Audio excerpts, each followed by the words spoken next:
Oh, he's gone. Hello and welcome to episode 81. Are we going? Are we rolling? Yeah, we're 7-8 seconds in. I mean, it's a great intro. Of the Movies in a Pod Show podcast. The podcast where we take a theme and we pick two films to fit that theme. And this week's theme is corporations screwing you over. As always, I'm joined by the guy with the best gut health on podcasts. His name is John. John, Jamie's how's your gut health? I was just eating a yogurt, and Jamie just asked what brand it was, and I said it was raspberry. Activia. Activia, sorry. I think. I'm not really, I'll be honest, I'm not really the biggest yogurt eater. I do like... really? Well, I do like... There's one particular yogurt, I'm going to find it, that I do enjoy. It's got yogurt in it, obviously. Is yogurt. it the Cadbury's one with the chocolate pieces? No, I like the yogurt with strawberries in it. Okay. It's got actual strawberries in it. It's one of the big brands, you know. But anyway, yeah. We're not sponsored by a yogurt brand, but we would be open to it. So, John, was the yogurt all right anyway? And how is your gut health? Is it good? I believe it's fine, but yeah, yogurt was good. Good. Yeah. Brilliant. Jamie, we're here to talk about a film I've been very excited about for a while. John always moves on. He just moves. I do. Seamlessly moves on every time. I don't want to hear chatting about yogurt. So this week's episode is about Alien Romulus, which I'm really excited to talk about. I went to see it on Friday, which was great. And we are also pairing it with Total Recall. Jamie, why have we paired those two films? Well, you could actually look at two different ways of three different ways really of pairing it. You could look at pairing it because they've both got superior special effects, practical effects.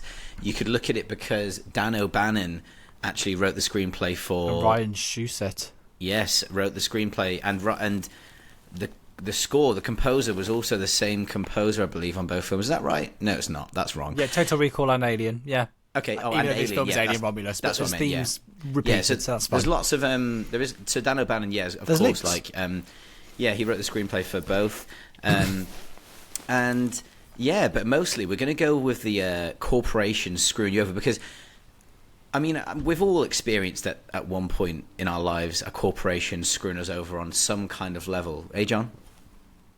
Yeah. It sounded like a loaded question, like you. I was leading you. I can't actually leading think you down the garden path. Who screws me over? I'm trying to think of, is the police, are they a corporation? Because I've been screwed over by the police loads of times. Every time I call them, they never come and see me. No, I'll tell you who screws you over. Parking fine companies. They love you. Listen, I've just... Is that another one? Friday afternoon, I was driving in a bus lane, apparently.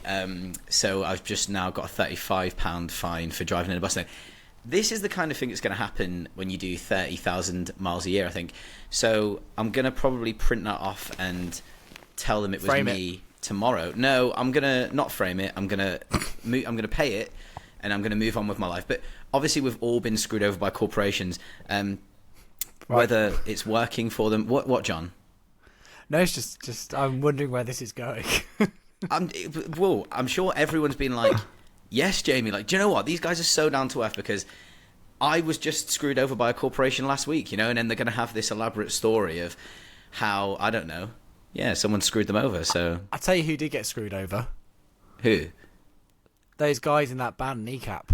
They weren't even allowed to speak their own language. Yes, and so that brings us on to what we've been watching, John. What a wonderful caveat there. So John and I had a press screening for a new film coming out called Kneecap. It's a 2024 film directed by Rich Pepiat, and the film is about... It's a true. I believe it's probably loosely based on a true story. It's a bit like 8 Mile to Eminem in the fact of, like, there are true elements to it, but it's kind of like being like filmized, Hollywoodized. A little bit, but not too much. Yeah, you surmised it perfectly on the way out, actually, when we were walking down the corridor together. And I was thinking it when we were sitting there, and you actually said it, and you were like, "It's a bit like Irish Train Spotting, isn't it?" And I was like, "Yes, it is. Yes, it is." And I don't want that to make it sound like I'm being really, like, reductive about it, or love that being word, dismissive of it. But it's the energy I was trying to say it had, because that opening, like, 20 minutes of Train Spotting is such, like, a kinetic, frantic feel to it, and this film has it. Like, there's multiple sequences of, like, drug taking and things happening under the influence and the way it's captured is just, it's funny. Like, someone described it, who I listened to on a pod, about the fact it's kind of a crowd pleasing film, which seems a bit mad with the subject matter in terms of like heavy drug use and whatever else. But like, it is like, it's all very tongue in cheek and very. There's serious themes like behind it all, but then their attitude and how they deal with what's going on around them is what makes it funny. And the film is essentially about three people that live in Belfast, and two of them are quite they self-confessed low-life scum is what they describe themselves as, and they're essentially the running narrative through there is that they're trying to save their mother tongue, so like they're trying to get the Irish tongue recognised, and so these two lads are like have rap songs in Irish, and some teacher gets wind of it, who's like a little bit older than them, but not massively older than them, and he joins the band as like their kind of DJ Lethal, if you will, if it was a Limp Bizkit style situation they got going on. But yeah, so and it's just kind of. Just the writing's great. It's really funny all throughout, and it's got some true threads. Great, considering the three leads aren't actors. A bit like when Eminem did 8 Mile. Like, it's quite incredible. It's an actual really. band, so you could go and have a look at Kneecap, and it's an actual band with some pretty catchy songs. I don't think I would when you're listening to music in a different language. So especially if it's rap, because a lot of the appeal of rap music is that it's very quick-witted and there's a lot of double meanings and that kind of stuff. You know, can get the flow sometimes. Like French, I've listened to like French freestylers before, which sounds really weird, but like it's just a vibe, mate. French freestylers, because. Like that. Speaking of dismissive, like all right. No, I mean, just when you hear the rhythm and the flow, it's great. I just sometimes I love just curling up on the couch with a raspberry Activia yogurt, looking after my gut health, and listening to some French freestyle. You know. Yeah, anyway, I mean that's the takeaway from that. But no, great Kneecap, film, wasn't it? Great film, and also like Jamie and I both got our neon lights on. There's lots of neon lights in that film. I can tell you that much. It looks incredible, energy, all of it. It was just like, was it under 2 hours? It went super fast, however long it was, but it was just So 105 minutes. What would you give it out of 10 if you were to rate it, John? At least an 8.5, if not 9. I just thought, okay, what would you change? I mean, it's one of those films where it's like here's the culture, which, let's be honest, I didn't know much about, to be honest. I mean, we were talking about it afterwards. Yeah, it's important to know. Yeah, we did kind of discuss that, didn't we? Because you weren't really familiar with, because it's a lot of Catholic and Protestant culture in there. References to the Troubles and I grew up with most of like that from where I'm from, so you would have like, there's a lot of like use of the word Fenian, and with like but in an endearing way as well, like from them, and kind of you'd see an Orange March, and it's this very there's a lot of religious battles going on, as well as like the undercurrent of like, I think there's like the IRA is quite prevalent in it as well. So there's a lot of like politically charged stuff in there, which is it's really interesting. There is, but there's also some surprisingly good, almost like action scenes, I'd say. Like there's a police raid. There's two big police raids in the film, and like the escape is actually quite well shot. And there's alleged a really escape. You've got to watch the film to find out, you know. Oh, sorry, yeah. And there's some really creative use of like fast forwarding and stuff, and like the way the narrator goes back and tells a story. It's just it was just filled with energy. Like just one of those films you came away with like, wow, like it's great, but it's cool. You're absolutely right. Yeah, filled with energy is a really also good... thank you very much to the Mockingbird for the invite, because it's nice to go to a screen. I hadn't managed to go to one with you for quite a while, so it was nice to go. It's good. We're pathetic, and we were such shills for the Mockingbird, but we love it, you know. Anyway, like if I know what you're probably doing, for someone else. You're probably like, oh, can you please get like just stop talking about Kneecap, and like, can Jamie talk about where he got his T-shirt from? And I got it from moviesinapodshell.sumupstore.com for, I got it for free actually, because we fronted the money for it, but you can have one for £18.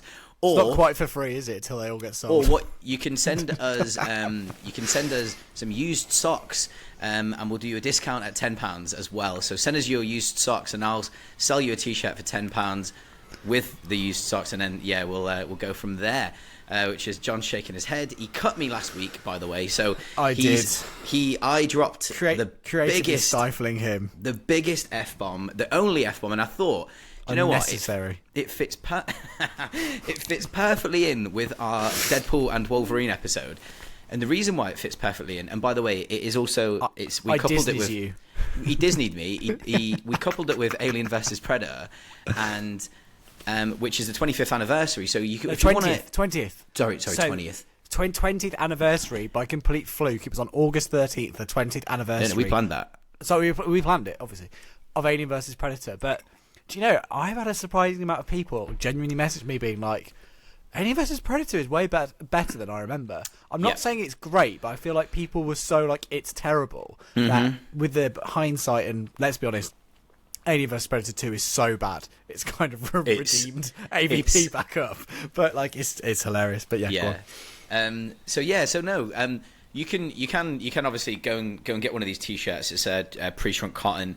And it's £18, and we've got a new one coming as well. So we've got plenty. We've got every single size. So you go on there, you order one, and you support us because that's lovely. And then you can order another one that's brand new as well soon, because we're going to be releasing one for Halloween. So that's dead exciting. We are indeed. You can also find us on YouTube as well, because we're a video podcast now. You can find us on YouTube by searching Movies in a Pod Shell, all one word. Tony, thank you very much. And then you can find us on wherever you get your podcasts. Again.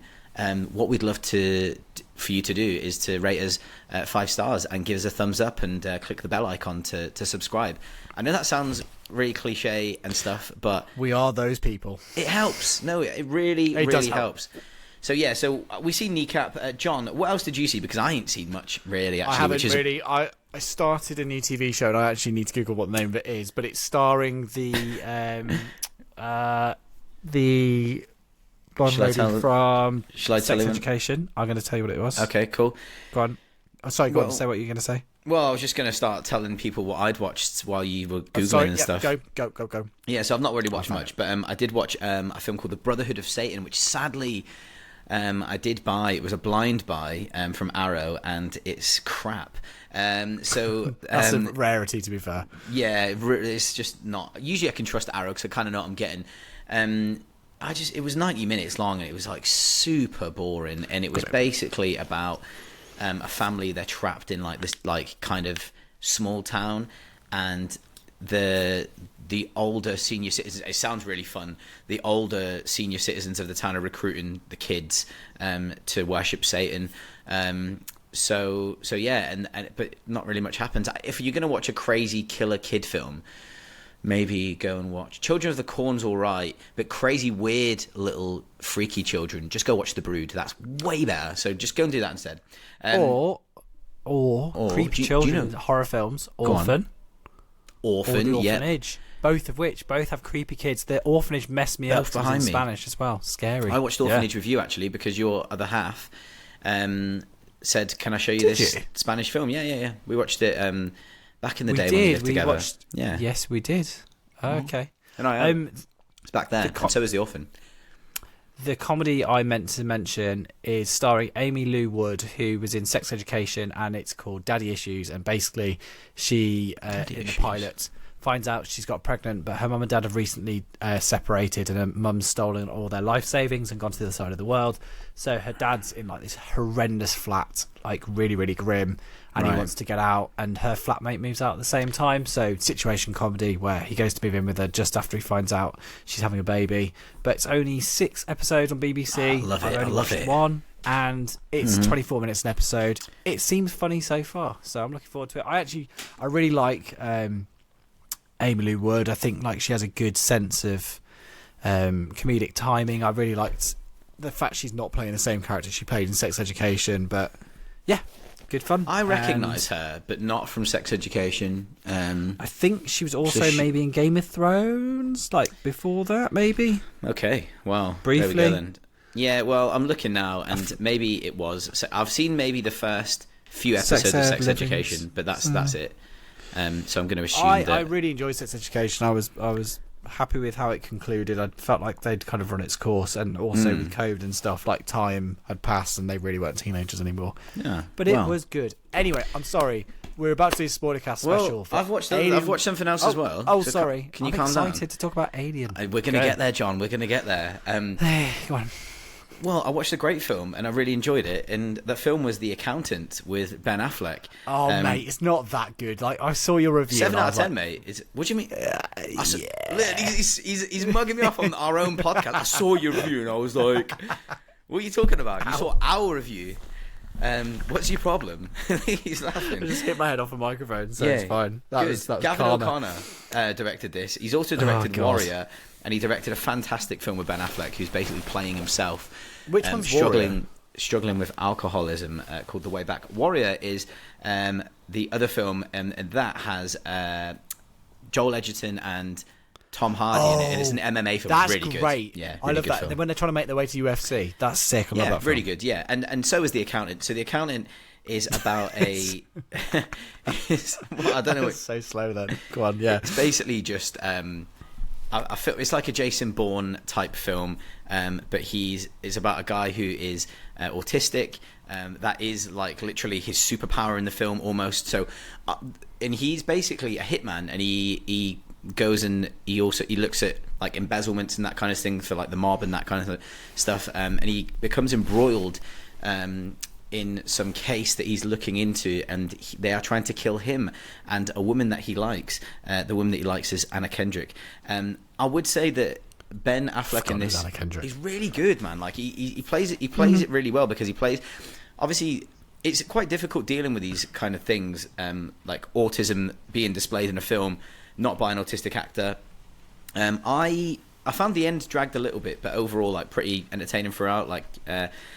It's hard for me to talk about the autism part, because obviously I don't have. Well, I might have some element of it, but I don't have autism, and I think it seemed like it was dealt with pretty well. Like it showed how it can be quite debilitating, but at the same time, also it was used in a really positive way in Affleck's character, in how he was able to do these. Like he plays an accountant. These complex maths problems, but also like how he's able to be a hitman and be so precise and that kind of stuff. So it was kind of used in as kind of a advantage in a certain way as well, but whilst showing that yes, it's no joke. I also don't know what it's like to have it, and I don't know how autistic people would feel watching it. So I felt like it wasn't looked at in a negative way. But it was good. I fully enjoyed it. I wasn't expecting to like it anywhere near as much as I did, but I was an hour in. Was it straight to streaming when it came out? I don't know, but what I do know is that there's a second one coming out soon. So so there's a second one coming out soon. So I thought, man, what's you really didn't like it, do you? It's pure 6 out of 10 for you, is it? It was fine, but I just kind of like I remember watching it and just like. 6 out of 10 is fair reflection. It's not bad. Like it was. I'll give it 7. It was all right. It's got John Bernthal in it as well, like who I just love, and J.K. Simmons. John Bernthal's like just great and everything. Cause he's like just like got that voice, like when he plays the Punisher, so good. Okay. Anyway, and the only other thing I'm watching, I don't know if you've ever seen it before, but it was recommended by a friend of the show. It's a TV show called Utopia. Ever heard of it? I've heard of it, but I've not watched it. It's a Channel 4 TV show, and it's basically about this comic book manuscript where the things in the comic book are coming true, and it reminds me Heroes. Yes, Save the Cheerleader, Save the World, and it's not as good as Heroes, but it's pretty good. But I feel bad because the person who recommended it is like top 5 shows for them, and I was like, I'll give it a go because it sounds really interesting. And I'm 3 episodes in, I'm enjoying it. It's definitely not going to make probably anywhere near my top 10 or 20, but it's good. But I would say though, instead of watching Utopia, why don't you go Save the Cheerleader, Save the World? Yeah. Only season 1. because the writer's strike. So that's drops hard. That's the really sad thing. Like because I remember trying to watch season 2, and my expectations were way lower back then because we were talking about this the other day, John. Actually. How they managed to churn out like 24 episode seasons or 22 episode seasons back in the day, and now they're like struggling to get like what were we talking about? What was it? I joked. I said now like when you get House of the Dragon or something, you get 9 or 10 episodes, and then it's like 3-year break. Can't wait to see the next season in 3 years' time. Yeah, and then it's like I said, you remember back in the day when people just released 24 episodes a season and no one batted an eyelid? Like, it was just we were talking about Star Trek year in, year out, or like the OC, or whatever. And like, Kate, who we spoke to about it, said it's kind of like they were shot more like situational comedies and I suppose less production value, which is true to an extent. But like, geez, it's a wild turnaround. It's less than half of what was produced before. You know? Yeah, and then Anyway. we mentioned that episode in the OC where Ryan just becomes a footballer, and then it's never spoken about again. Because he plays football and then quits all in the same out, episode. doesn't he? Yeah. Because he takes someone completely out. I remember on that OC podcast when they were talking about it, when the actors were like, we basically went through 3 seasons worth of modern day content in the first season. And it's true. Oh, God, yeah. Because of like how it's like done now, you get like 8 or 9 episodes. So Oliver, remember Oliver? Oh my God, I hate that man. What Anyway, an we're asshole. going to get distracted and We are. we will one day do an OC one. Let's cancel this alien bullshit and let's talk about the OC. No. We will do an OC episode one day because I have so much love for that show. However, it is time to talk about it. We are going to be doing spoilers. We'll probably do a general overview first. Spoiler but I'll big be honest, time. it is spoiler time. So let's talk about Alien Romulus. Are you sure you want to do this?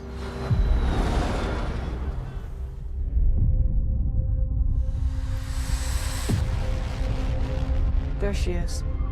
You want to break in and steal highly regulated equipment. This could be our only ticket out of here. Should be in and out in 30 minutes.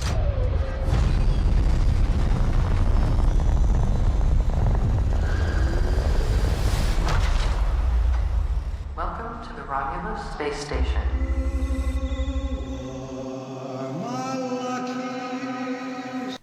First thing on this, JB, did you know this was originally just for streaming? No, I didn't. But Wild. what a disgrace that would have been. Yeah. Wild. So I think the logic behind this was, do you remember they did Prey, which was really Yes. good? Yeah, really and, good. Like, again, similar feel, like more stripped back, kind of like less lore, more just like a good situation and letting it play out, kind of. So apparently this was commissioned-ish around the same time, and they said, straight to Hulu. So I'm really glad it didn't do that, because I'd have felt, I don't know, I feel like alien films always justify being seen at the cinema for the spectacle of them. But Even anyway. Alien versus Predator Requiem. I mean, I'm that's joking. pushing it. It's dreadful. You can't see anything. No, I didn't know it was straight to streaming, which would have been Oh, a it bit of a would have been, travesty. yeah. Because do you know what? I think it's made 104 million so far in its first weekend, which That's is good. every single person I know has seen it. Everyone. Yeah, lots of. I've had so many people messaging me. Sorry, I'm just getting my IMDb up for it. I've had so many people messaging me about it, which has been really nice. I found it really funny. Loads of people have been sending me like behind the scenes clips and reels they've seen from like Alien 3 back in the day or Alien. You're the Alien guy, I'm like, aren't you? guys, my childhood was that DVD box set. I've seen the behind the scenes for the 4 Alien films probably as many times, if not more. It's than just the up there, actual mate. times It's I've literally seen just the up there. film. Yeah, The blue one, the blue box set, Blu-ray one. Or the DVD no, one. so I'm on about the DVDs back in the day. That was the black one, wasn't it? With the like kind of So green light. good. Yeah. Yeah. I think some of the first DVDs I remember buying online, and they probably cost like £21 each. So I had to save ages to even get them. They were on like a website, and it's back when when you used to shop online, it would take like 2 weeks. Yeah. But I was so excited for it to come in the post. I was like losing my mind. Anyway, sad. Alien Romulus. So it's let's set it up. So effectively, the film opens really interestingly with like blackness and quiet for a long time, like pretty love much that. silence. Yeah. And then you see a ship, but it doesn't do the thing of playing the noise. It just goes, no, this is what it's like in space. No one can hear you scream, so technically no loved noise. it. It uses the old 70s font. It uses the old typography for the alien intro. Fantastic. But we see an alien that looks like it's in a crater or like a weird kind of egg, and it's very weird. But before that, we see wreckage of the Nostromo. First nitpick. That thing got nuked to buggery. How the hell has that Nostromo sign survived? But anyway, I'm going to try and not be that person. But straight away, I was like, huh? Really? Okay, fine. Anyway, and it's picked up and it's taken onto a research ship, and we see this research ship has like a laser similar to what we saw in Aliens, and they use it to like prise open this bit of what initially looks like wreckage. And then we get this incredible, Jamie hasn't seen it so he won't get the reference, but the musical motif and reference suddenly goes to a piece of music that's used in 2001: A Space Odyssey when they see the black the monolith in 2001 for the first time, and it's the choirs going and it's creepy as hell because they're all alternating in it. By the way, that piece of music when I was a child used to absolutely terrify me. But anyway, and we kind of circle round as like the camera pans out, it's kind of twisting, and it twists to reveal the alien form. So we find out that poor Ripley, technically, she's only really killed like one alien, because or a few more, because in Aliens she gets a good kill streak, but realistically in the first one it didn't die. It went out the airlock, but it didn't die. So hey ho, there we are. That is the setup of how they get hold of an alien. And then we skip forward to this film takes place in between Alien and Aliens. Yeah. So it's been 20 years since the event of Alien. At this point, obviously Ripley's in hypersleep. And what's the name of the planet we go to? So I don't want to say the wrong thing. But we're effectively on a Wayland colony, and it looks like hell, doesn't it? Like it's been developed like you see in it. The Hades Hope is the colony in Aliens on LV-426. Yeah, definitely. You see the huge processing towers, but this one's like Fireworld. It's to be honest, it's kind of like the, you know, when they're like in Blade Runner, go off to your new world. And I was going to say it reminded me a little bit of Blade Runner-esque. Like, and sorry, Ridley my cat's used down to, here. He's It's all right. I thought he'd have left. Hey, Klaus. Give him a little stroke. And like Ridley used to joke about the fact, like he always thought Alien and Aliens were the same world. You can imagine the crew of Nostromo getting off and being in the Blade Runner world, and this kind of picks up on that vibe. Guess what? This planet's horrible to be on. Like, you hear like a horrible kind of drone voice saying, "We care about your health. If you are coughing or whatever else, come and see us." But effectively, people are being sent down the mines in huge numbers, and our heroine of the film is someone whose parents both died working in these mines, and she wants to escape. She has the offer of a better life from some friends. And again, like each... it's important just to mention that, like, so her name's Rain, and she's played by Kaylee Spaney, who... Very good. Incredibly played Priscilla as well, like...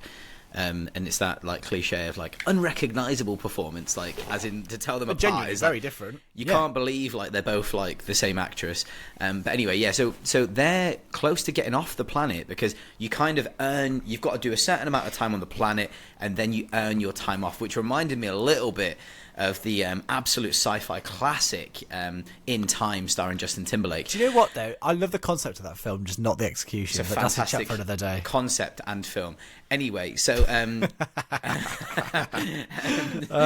just pure loss of credibility on this podcast over the years has been really funny.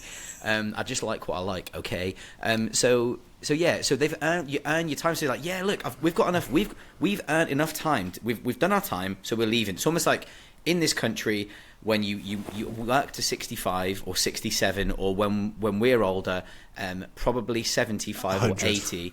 Yeah, and then it's a bit like what Marvel are going to do to Hugh Jackman, work him till he's 90. And she's like, yeah, we've earned enough time to go off the planet now. And she's with her brother, who's played by David Johnson, who I couldn't place this actor for ages. And Rye Lane. He was yes. in. I literally got out of the cinema. I was going, I've seen him in something. I don't know what it is. And Where I was have I like, seen oh my him? god, Yeah. we loved Rye Lane. Rye Lane was one of the first things we watched together when I came back on the pod. Yeah. Remember after mat leave. But anyway, so he's playing Andy, who's an android. Well, sorry, would you call him? Is he an android? What do they call them? He prefers the term artificial person himself. Cool. He's anyway, Andy the android. That's an Aliens reference. David, yeah, I know it is. No, and David Johnson. So they're about to leave the planet, and the woman turns around. She's like, "Well, actually, like no, we've had to increase the. There's a lot more work to be done, so we've had to increase the amount of time you spend here. So we need another like 6 to 7 years out of you." And they're like, "What?" So then, as John said, her friends say, "We've got this real good opportunity. Do you want to get the hell out of here or not?" But even before that, sorry, like the atmosphere on this planet is super oppressive. It's pitch black. It's miserable. Like, there's just orange fire everywhere. It feels hellish. It actually really felt to me like the colony in Alien 3, which made me happy because it does a good job of merging all the different worlds together. But also... it's just funny, man. You're on it. Andy, the android, is getting battered outside because he's an android, and he's played as if he's a bit of a simpleton because basically he's like a Weyland-Yutani android that's no longer of use, so it's been kicked out. But Rain's father reprogrammed him to protect her, i.e. why she calls him her brother.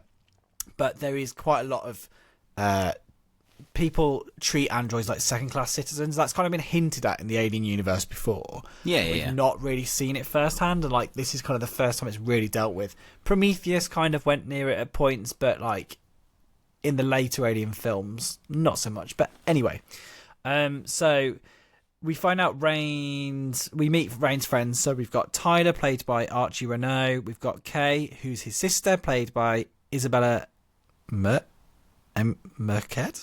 I cannot say that. Then you've got Spike Fern, who plays Bjorn. Bjorn is the one who in the trailer goes, "Something in the water." So I'm going to be honest. I cannot stand that character. Exactly. And I know I'm not supposed to like him, but... You're supposed to dislike him. Pure That's hatred, fine. man. Pure and hatred. And then the other character is Aileen Wu, who plays Navarro. So, Navarro, cheer. Let's go. Anyway, so they have an idea, which is we know that there's a Weyland-Yutani ship up in the atmosphere that's been abandoned, but Rain wants to go to a planet where she can see the sunrise, because like you can tell the atmosphere is completely trashed in this place. She wants to see natural water and sun, and we see her initial dream before she's woken up for work that day, and she dreams of like going out to the countryside and looking over a lake, pretty much. And basically they offer this way out. They say, Tyler says, it's hinted at they're romantically involved or have been previously, says, if we go here, we can go and get some... It's a Katniss and whatever his name is situation. That's what very much feels like that, I think. Implied. No, it was undercurrent rather than being centre, front and centre, which is good. And they need to go and get some... Basically, the sleep pods is what they want, or the I'm sure it's the fuel. The fuel. Well, they need the sleep pods to be able to get to another planet that is. Well, it's a 9-year journey, isn't it? So they could do it, but I suppose you don't want to sit around on a ship for 10 years, and that probably comes with lots of other problems. So that is the setup, and then when they take off from the planet and they go up, they find out very suddenly that it's not a ship, it's an abandoned station. And then you start to think, hold on a second, is this the thing we saw in the pre-title sequence, which was where the alien was released? I'll give you 2 guesses. Early on, so Jamie said how much he hated Bjorn, the one who says, there's something in the water. He's also a massive dick to Andy from the off, and the android, and we find out it's because his parents died in the mines because an android made the decision that was against... The programming said I can save 20 but kill 5. I can save 12 or kill 3, and he decided to save 12 and kill 3. And one of the 3 people was, what's his name? That man's Bjorn's parents. Yeah, Bjorn's parents. So Bjorn's mum is there. So he's made, for the greater good, made a decision, and it's not been to Bjorn's taste. Exactly that. So there we go. And then we sound like we're doing a play-by-play. We don't normally do a play-by-play. But then the setup is we are then on the station. Yeah. When we get to the station, I like the fact that there's issues from the off. So they say to Rain that we, the boys, we're just going to go over. We're going to go and get the fuel. We know where it is. We've got this device which tracks where it is. Fine. They dock, and when they get there, they realise that first of all, they have to crawl through a horrendous tunnel, which No, already thank you. sets their claustrophobia. Yeah, Yeah, and it's no, like, thank no you. thanks. And then after that, they say, there's a gravity swell, which means that the gravity turns basically on and off, or cycles, doesn't it? So, like, Yeah. they have gravity, then they don't, so everything lifts up, and then they slam down. So I was thinking, It's a gravity purge, it's called. yeah, there's going to be Yeah. a horrendous injury or a leg break from this, I watched surely. I watched it less than 24 hours ago, so I'm sharp You're on well all on the... it. Yeah. Sorry, I watched it Friday, and we're recording Monday, but hey, we are where we are.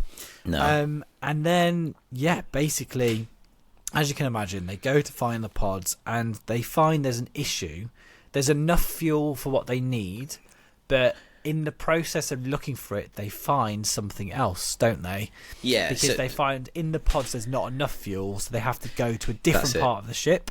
Yeah. And when they go to this different part of the ship, we find out that, hey, there's some experimentation being going on. Well, it's great, yeah. and We there's walk a through the lot of science bay, facehuggers. don't we? It's the science bay, isn't it?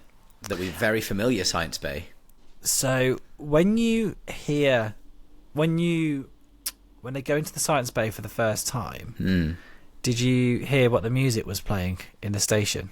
I wouldn't have been able to pinpoint that, but go on, tell the listeners. It is the entry of the gods into Valhalla by Wagner, Right. Which is what David played when he was created at the start of Alien Covenant, and he was told off by his creator that he couldn't create anything. So he played the entry of the gods into Valhalla, and then he's lectured to by Wayland about you need to learn to create, i.e. the plot of David creating the aliens eventually, like it sows the seed. And then at the end of Covenant, we get the moment where Covenant, never know which way to say it. At Yeah. the end of that film, he's playing it on the stereo in the ship as he's getting all the little embryos ready, and he's putting the alien bio stuff on them. Okay. Remember? Well, So yeah, that was I do a remember nice- now, yeah. That was a lovely subtle nod. Yeah. Because I And- have issues with this film for doing some unsubtle nods, but that was a lovely, for anyone who cares enough like me, Yeah. lovely. But if not, not a problem. And in that med bay, we also see there's like an android like facing the other side, and you're like, that looks like someone I know. I wonder if that will come into play. Yeah. But anyway, the sequence you've seen in the trailer is there's something in the water, and they get stuck There's in something there. in the water. Like, it's really... Yeah. I hate him, and I hate it.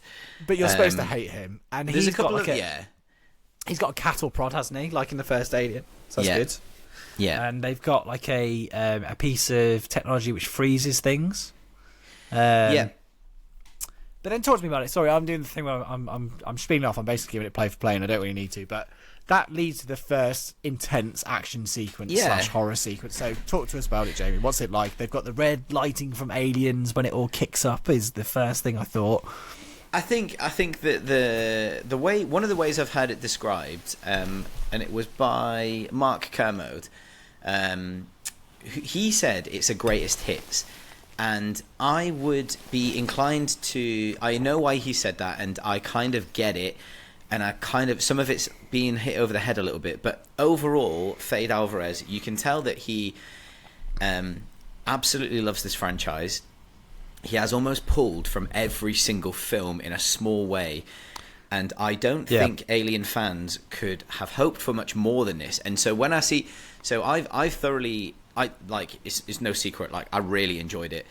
I think it's very scary. They've gone way more down the horror route. So like Fede Alvarez has done the thing with Don't Breathe, like he's great at building tension. Like Evil Dead, it's got the horror of Evil Dead and the kind of the practical effects of Evil Dead. Like you can tell he's called from that. And so overall, although potentially the story you would say is a little bit, so for me, a little bit Force Awakens-y in terms of like, oh, we're kind of going to do Alien again, kind of, but not. And by the way, when I say it's Force Awakens-y, it's a small criticism because I think The Force Awakens is a bit of a joke in terms of that's like, oh, let's take A New Hope but make it 2012 or whatever 15 it or was, whatever. 2015 when it came out. That's not what this is. Like this feels like it feels absolutely in spirit of Alien, and it feels like it could have been released the year after Alien in 1979. Well, we've not even touched on that. Like the production design has been to the letter to make it slavish to that universe. Absolutely, you know? and to make it it's... fit within and not do what Prometheus and Covenant did, which was they tried to push it more. And like I agreed with, especially in Prometheus, you can get away with it because Wayland's the richest guy. I'm sure Elon Musk's spaceship looks nicer than mine. Do you know what I mean? That kind of idea. For sure. So, but overall, like I think that the way they have lent into the horror element, and that he's not shown loads of the alien to begin with. We're like left with the 40-minute build, which is what I love. We see loads of the alien towards the end, but it's the important thing. He still hides it in shadow a lot more. Yeah, he does in a good way. I'm not looking at it, but he. But what I mean is what we see is that classic, like what would happen in the 70s, which was and the like probably the early 80s, where it wouldn't just be like it does turn into like borderline slasher film. The beginning of it is like quite a slow 40-minute build where the audience requires a little bit of patience. Obviously, we go into the med bay and it's just like crazy when they're trying to get this. It all kind of unravels when the character that we all hate, I can't remember his name. John's got him. Bjorn goes to pull out the fuel and burns his hand, like gets an ice burn on his hand, and then the temperature just starts rising and rising and rising, and all of the face huggers start and all the doors shut down because it's like an emergency, seal it in, and it's I would say it's the scariest of all the Alien films for me, and it's probably the most tense in places. And I'm not saying that doesn't mean it's better. It really is scary. Is it scarier than Covenant? I think Covenant was scary, man. Yeah. Interesting to me was actually how similar this film is to Covenant in so many ways. Like, people hated Covenant, like really, really were down on it, but there's a lot of linkage between the two. But anyway, less towards I think it's the reason why people will prefer this and have preferred this to Covenant, because Covenant, people hate Covenant, is because they've taken it's a much more simplistic approach to what an alien film should be. It's about the alien, it's about the characters, and it's about, well, it is a little bit on the nose in terms of like the plot, some of the plot points it follows, but it's a pure alien film in my opinion, and we've gone less about the science and the gods route, and we've gone more just about it's this contained thing, and that's why it's good. It's a situation. It's just showing a situation rather than. That's why it's good. So my only issue with the criticism for this film. So some people said, "Oh, no, not yours, but in general." So I've read reviews saying, "Oh, it's just the greatest hits," and da da da. And I go, okay, what was your opinion then of when they tried to do something different? Because from memory, Prometheus trying to do something different and got slaughtered in many a quarter. But it's hard because the fan base, a bit like Star Wars, like no one really knows what they want. They just know what they don't want when they see it, right? Yeah. So I feel like that's a really good. That's a really good point. Yeah. But I feel like Prometheus for me is so close to being a perfect film if the script was kind of just ironed out that bit more. Some of the dialogue is a bit hokey, but the overarching themes, it's going to try and be like a massive 2001: A Space Odyssey film. Massive questions. People dislike Covenant because it wasn't a sequel to that. It had some of the carryover, but it had to minimalise it so much to appease people. Then it has 20 minutes on at the end, which is like, we've got to rush through Alien really quickly. Now, this film, weirdly, kind of treads the line between those two things for me. But my point is, when people criticise saying it's the greatest hits, well, they did something different, and they did something that wasn't the greatest hits, and you all moaned so much that the studio were like, well, you can't do that again. You've got to give them what they want. And they did that with Covenant, and they went, oh, we don't like that either. So then this has gone even further back and said, well, hold on, okay, we'll take the elements people like of Aliens, we'll take even Resurrection, like you're right, every film does get a nod. But I just feel like, I don't think it, by the way, I don't think it's heavy-handed. No, I just feel like you can't win. And I just... No, you can't, no. I went into this, really funny, before I went in. Harriet was like, don't be too critical, just enjoy it for what it is. Because she said sometimes you get really worked up. God, that's so funny. But I think because after Deadpool, I was really like, I'm going to love this. Yeah. It's going to have the X-Men, blah, blah, blah. Yeah, and and you ended up being salty. I was like quiet for like 12 hours. So what's wrong with you? I was like, I don't know, it just wasn't what I wanted it to be. But anyway. And I just feel like this for me was like it's funny. It was perfectly fine as like an Alien film, but it is true it doesn't really do much to expand anything. And then when you then repeat parts of it out of the franchise, it then does feel a bit like creatively bankrupt. And like, by the way, to be clear, I gave this film an A-. It's basically an 8 out of 10 for me. Maybe even I'm not gonna say 9. It's an 8, but I feel like you can't moan about it being a greatest hits when previously you moaned about when they tried to do something different. Do you see what I'm trying to say? I just feel like they've tried every avenue and route with this damn franchise. Like, the idea for the Alien films was they always wanted to do something different each time. So 2 was so different to 1. It was. And then 3, like it or loathe it, the amount of stories they cancelled that were too similar to Aliens, they always tried to do something different. They tried the wooden planet thing. They tried the prison colony. So they always tried to do something different. 4 was like Resurrection. Really different. We really got to make it like more like Aliens. So we'll have more aliens, not just one. We'll have guns and we'll do a bit of an army ship. So that was kind of retconning and trying to like appease people and go back. People didn't like that, so then we had a gap, and then Ridley said, "I'm going back and showing the origin of man." I love it. Love it. But my point is, it's just like, you know, the studios have just tried to give audiences what they want for all that time, so it's just a bit like this is what you end up with. I'll be honest, I think this is more than any Alien fan can hope for. Like, and I think it's as close. It's at the end of the day.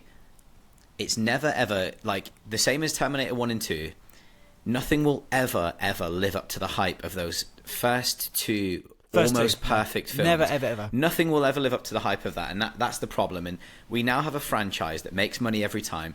The budget of this film is $80 million, which is insane. Nothing. It's nothing. Like, and if you look at the bullshit they did with Deadpool and Wolverine, like, for $200 million, what they've done with this $80 million is just remarkable, really. And this, it looks like one of the most. It looks like a pure blockbuster.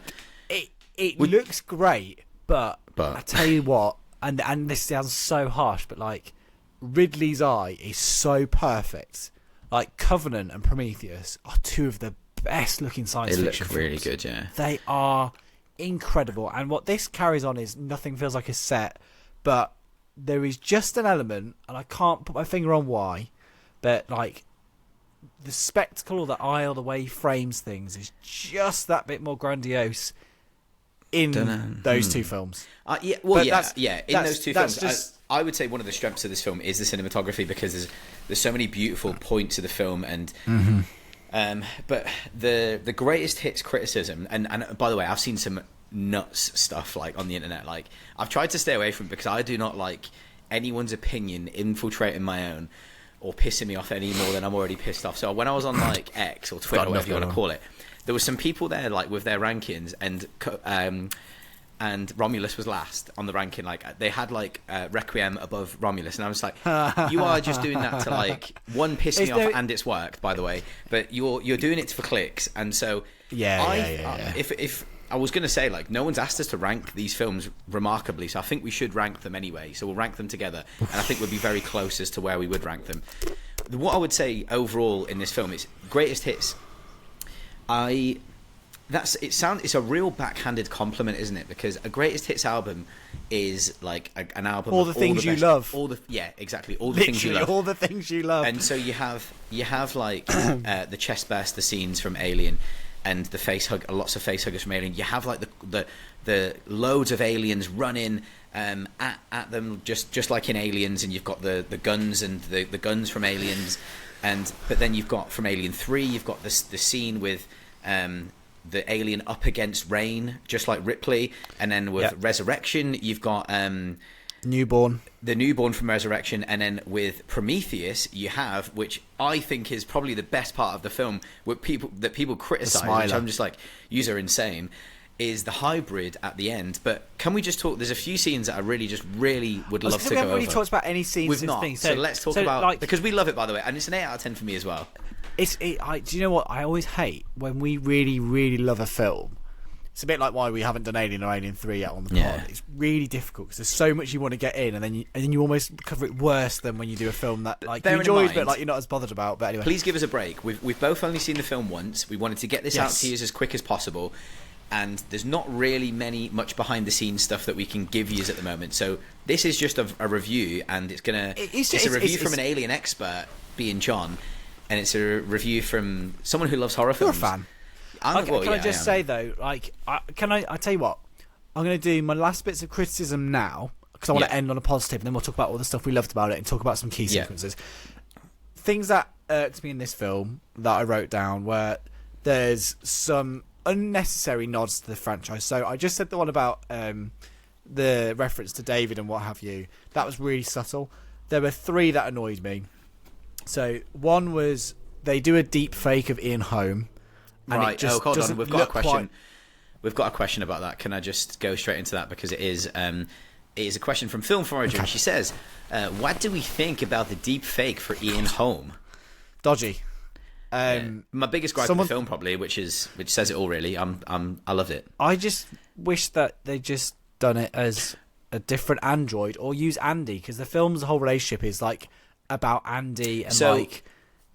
No. So the one thing I will say is that the Ian Holm bit was obviously a real centerpiece, and it was kind of the grounding rod, if you will, that is holding everything together is the glue that's holding Alien and this film, like linking them. So for me, I'm not sold on that. But... Well, allow me to continue. So the craziest part of all of this for me is that the film has beautiful practical effects from start to finish, like gorgeous. And so why it's so jarring is that when they do bring in the android, it looks like very Uncanny Valley, low budget, and so someone's going to be like, it's supposed to look like that. And I'm like, no, it's not. Nah, no, I it's nearly not. said the F-bomb just again. like it. Just like in the first Alien when they had to use the shrunken head cast of Ash because it dried wrong and it looks completely naff and like really was like, well, we've just got to film it. We haven't got time. I was trying to think of solutions around this, and I'm like, right. So the 2 solutions I thought of, which actually, no, I would not have. That's not a solution I would have used personally. So the one solution I would have used was like I would have done that android mash up wreck up so it's like borderline unrecognizable, and I'd have done some kind of robot thing. And by the way, this is such an armchair bullshit fan to say, like, but that's what I'd have done. I would have done like the face is messed up, so it's going to have to be. You would have done what they did with Bishop in Alien 3. He's smashed up and then he has half a face, and then you can do him with junk. And the guy who does the voice, by the way, it wasn't AI. The guy who's doing the voice for Ian Holm is fantastic. So you could have kept the voice. You'd have known it was him. Or do the CRT TV thing for the whole time. And that's my second thing I would have done. Yes. Yeah, when he comes up on the TV, he looks great. It's like Grand Moff Tarkin in Rogue One. Looks great in the window reflection. As soon as he turns around, you go, ooh. Yeah. So those are 2 things that maybe I would have done personally, not being a filmmaker, not having a clue about life. And I'm aware of that. But I think they are better alternatives to what we got. And what we got was like one of the biggest side characters in the film he's brilliant, by the way. So that voice actor's so good. And so it's just quite jarring when we do see the only, well, it's not the only CGI in the film, but it's the only recognizable CGI we see in the film where it's like, that looks weird, and it's like, and like it's Joe, you know. It is true though, because like you said, it just sticks out like a sore thumb because everything else is so well done. And yeah, we'll get on to those. Do you know what? I'm also okay with it. So like the one thing I'll say is that. If that's the worst part of this film for me, then it's I'm all good, man. Because these films we've had car crashes in the past, and so the fact that we've got one that's a really good film, and we've gone in there and we've walked out like, oh, that was actually wicked. Tell me about two more gripes, and then we're only going to talk about positive things. Number 2, I said, was when he says, "Get away from her, you bitch." No, I hate it. I hate it. I literally was like, who is, like, the solid question, who is that for? Because, like, people who've come to watch that film know what Aliens is. We don't need that. It just felt wrong. And also, it means technically in the timeline that Ripley said it second, and that just annoyed me. And then the third one, that's finally, a really good point. So hold on, I know we need to just touch on that quickly because go.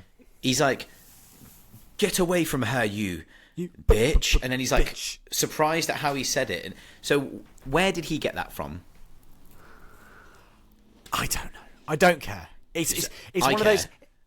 I'm telling you now, you would have lost 4 seconds of screen time out of the film, and it makes it so much better. If Yes. there's a fan, if I could be asked to ever make a fan cut, I would just take that out and I'd just be fan cut coming, shove guys. Fan cut shove coming. Ian home behind a CRT TV, and then like everything's good. Yeah. Third one, and this is my final gripe, and then I will start being positive because I actually really enjoyed this film, but I think it was so close to being everything I wanted it to be, or as close to like a really solid Alien entry. It is a really solid But anyway, entry. Anyway, carry on. Number 3, still I put it still gets shot out of the airlock at the end. We have this. Yeah. We still get the annoying. The only Yeah. Alien film where it's not shot out the air, shut out. It's not shot out the airlock. It's Alien 3. The Yeah. only time they try and do anything any different, which was the lead works. So 1 airlock, 2 airlock / nuke from sight, 3. Okay, they actually did something different in 3 because they said, hey, we can put the molten over it. Blah blah blah. 4 airlock again. And then Covenant airlock again. That's really funny, actually. And it's just like, the other thing that annoyed me is, so we get to see the shot of Rain's getting ready to go to bed, and just as she goes to bed, we know there's still 10 minutes more screen time, so another creature's going to come. We'll get into that later. But she gets in the suit the same way Ripley did. It's like, guy, you don't need it. She could have been doing anything. Like she could still be like in different things. I don't need the visual callback. Like, we've seen the film. Yeah, Like, you no don't one do, cares. yeah. And the final part of it, and this is my final bit of the rant, and then I'm going to say only positive things. I did enjoy it. Was, again, like, she goes down to deal with the threat at the end of the film, which we'll talk about in more detail later. But when she goes down to deal with it, there's loads of machinery and stuff. Like, decapitate it, or like just do anything. Like, hook it up and like have it dangling from the ceiling. Do anything other than shoot it out the airlock. Because as soon as you're there again, I'm like, oh my god, like. This series has been going on since 1979, and we are still basically got the same ending. And like, it's just it's infuriating that of all the things that the film was so. And this is my gripe. I thought the film did a really good job of being really inventive and like doing things differently. So seeing the crappy world, and then we go off, and then yes, we're on a ship that looks like other alien things, but like they have different rules. So like the facehuggers are actually way more of a threat now. And then also, the gravity goes on and off every so often, so you know they're going to get slammed to the floor at some point. But like, so like builds the tension. And then they did really creative things with, there's loads of aliens you can go and kill. But we've got a pulse rifle, and it's only got this amount of shots, and even worse, because of where they are, if the acid hits the hull, we're buggered. So actually, no, you can't use it. So it did really good ways of circumventing, how do we get past aliens? How do we get past this? How do we get past that? Well, the quietness and then all as of a sudden, you still end up with the same ending, and it's just like... It's, you're right, because it's... That's what annoyed me, but anyway. Yeah, no, I think it's a really valid I'm so criticism. passionate about Alien, like, I just feel like... I don't know if the studio just kind of went... Oh, well, we could do with like people like Aliens. So can you do a line from Aliens? Yeah, okay. We quite like Aliens, so let them know it's from Aliens. So we'll get Ian Holm in, and then the next bit's like, oh yeah, we could really do with her getting dressed up again, like Ripley did, and then we can just shoot out the airlock. And you know what? We Aliens free. There's some crazy fans of Alien free as well, so we could do a little callback to that as well. Anyway, right. Yeah, you're right. Only positive stuff coming out now. I just wanted to get those out of the way. So, Jamie, talk to me about favourite kills, sequences, that kind of stuff. Let's get the positive stuff in there, because otherwise I'm going to sound like I'm moaning about it. I mean, no. So, probably my favourite sequence in the film was the pulse rifle. Oh no, okay. I've got a few because I love it. Do it. So, one of my favourites, the ones that stick out, like you've just put me on the spot, the ones that stick out straight away would be Andy, just when he gets upgraded, and when his kind of, because so we've got like let's just double check this person's we haven't actually name. Explained this. David Johnson. So David Johnson plays Andy, huh? We haven't actually explained. So Andy, to access certain parts of the ship, they have to change like his memory card effectively. Yeah. And when they change his memory card, he goes from being a slightly slow bot that's like having issues to being full-blown company evil Ash from Alien, like priority order 1, like don't care if you die. Like, yeah. So I would say that like Andy is he's for me. I do think he's the standout because he's playing two different characters. He's playing, and one of them's they're both robots, and one of them's a robot that's like slightly broken and not a very good robot, you would say. And then when he turns into like upgraded Andy, like he's just this like wild like psycho, catching face huggers and like slamming doors and like. And so some of my favourite scenes were when they're getting the original scene where all the face huggers defrost. Essentially, they defrost, and it's like, oh shit! Imagine if your chicken did that. Well, it wouldn't even be that scary, would it? I don't know if it came and leapt on my face. I don't think I'd be that keen for the salmonella, but yeah. No, well, yeah. That's. I mean, if that's the worst you're getting, you're all good. But yeah, when the facehuggers are defrosting, that scene is like really tense in the water. Like we've not seen. There's something in the water. We have seen them in the water before, haven't we? So no, we've seen aliens in the water in Resurrection. By the way, yeah. The water sequence in Resurrection is absolutely fantastic, and when they come out, that's the only bit I remember really in Resurrection. Yeah, they swim to somewhere, and as they go really to swim out, there's loads of eggs that are starting to hatch. Then they're like, oh no, and then one jumps on Ripley in the water. Yeah, but it's very very different. Like the way they've done this with the red lighting, more like Aliens, like the emergency lighting, gives it a different vibe. But yeah, I love that. So that's a really good tense scene, and then just when they're getting the idea around that they like Andy kind of explains that the facehuggers can't see, and that they can only hear and they can detect heat signatures. So they raise the temperature of the room, and this is really cool. They use science, like. Science. It's 2084, right? I think. Is it? No, that's the next film. That's Total Recall. Sorry, 2100 something. I think. Yeah, 2100 something. So. You can imagine they're quite advanced. So they're using science to help them. And so when we see the facehuggers, they increase the temperature of the room to the same temperature as their bodies. And they try and sneak through. That's so smart. And it's something we've never seen before. And then when they're getting chased by all the facehuggers and Andy... So the facehuggers are so rapid in this, in like a really good way. Like they're running through corridors and like they're sprinting after them. They're really well done and just like... Yeah. They look great. So that's probably one of my favourites. And then the two other bits that come to mind, it is action sequences, unfortunately, but that's okay. The bit where they're having the gravity purge, but they've got the pulse. So Rain's got the pulse rifle, and she's with Andy. Yes. And they are all the aliens are coming, and she's shooting all of them. And then they're like the gravity's purging, so that all of the alien blood is floating in the air, which is swim essentially and dodge it. What a great way of getting around the fact that their blood is acid, and also a wholly original idea. And this is brilliant. why I got annoyed with what followed, because that was such a creative use of the rules in the universe and like twisting them, bending them. I love that. The bit where she like at the last second. Like gets under it's like uses the gun to propel herself away. Like they're just so awesome. So great. Like and just every time I see an alien close up and the top lip quivers, and because it's got that quivering top lip and just all of the goo, and then finally my favourite bit was definitely the last bit where we've got this. So there's a drug that they make, isn't there? So let's talk about the drug. Can we rewind a bit on that? So go on. On we kind of said like the two boys go on, and the drama happens from there. They go to get saved by Rain and what's the engineer called? By Rain and Navarro. Archie. Oh, Navarro.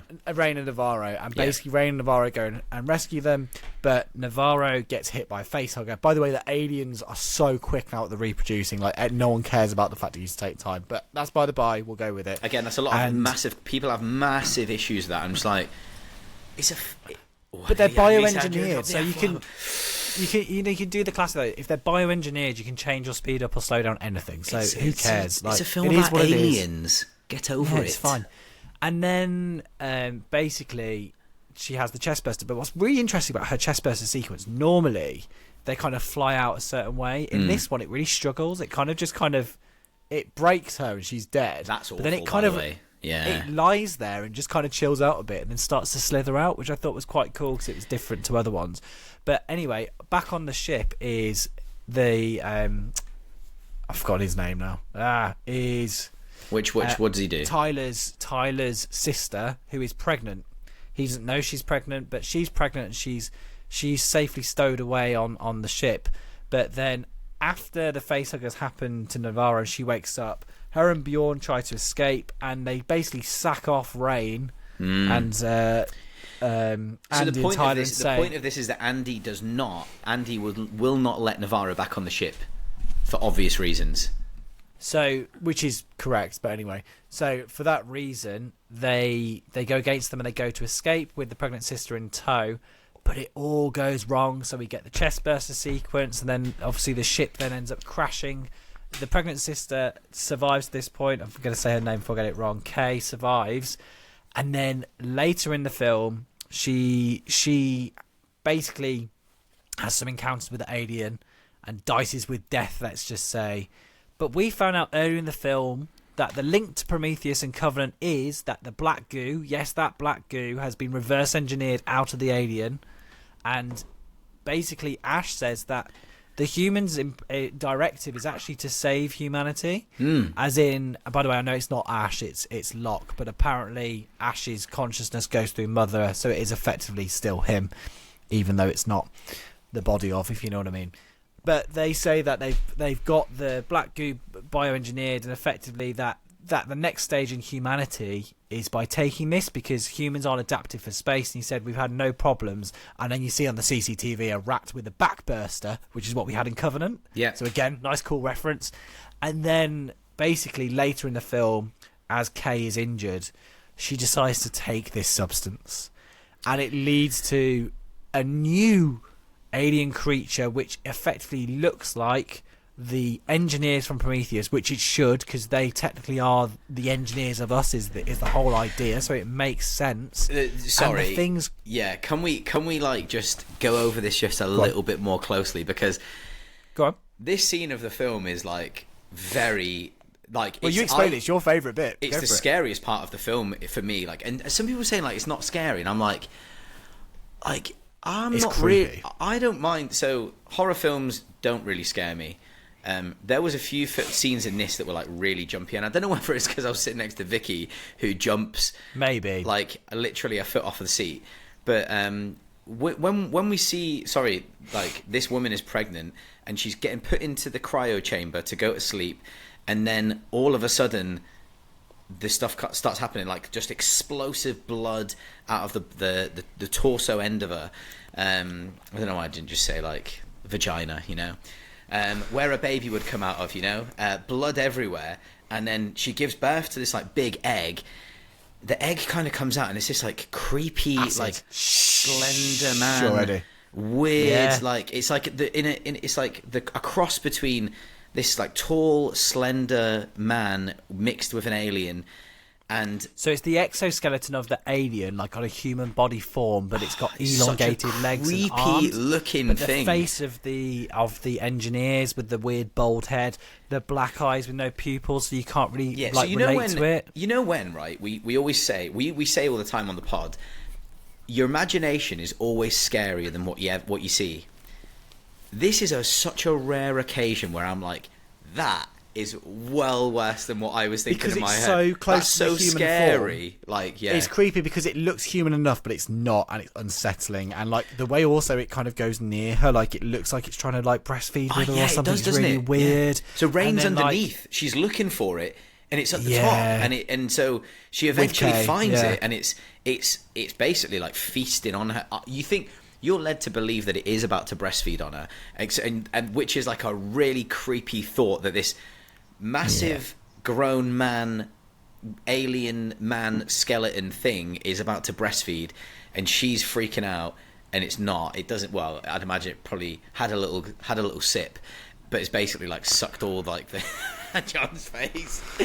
Had a little slizzle. He loves it. It's Hills Have Eyes for him all over again. Jeez. Yeah. So but then she's obviously fighting. Well, sadly, Andy is caught in the crossfire, and it kind of like swipes at Andy and like takes his throat out.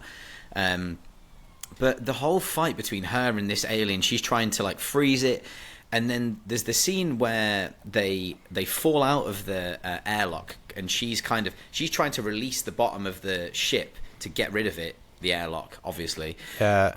And there's this like the scene where it's like, rah, and it's like really up close. Now that That's the one bit that actually made me jump. I'm not gonna lie, I didn't jump much of this film. I'm really surprised at you. Like, so I was like, I got like to that point, and I was like, in my head, I was like, John shat himself all the way through this film.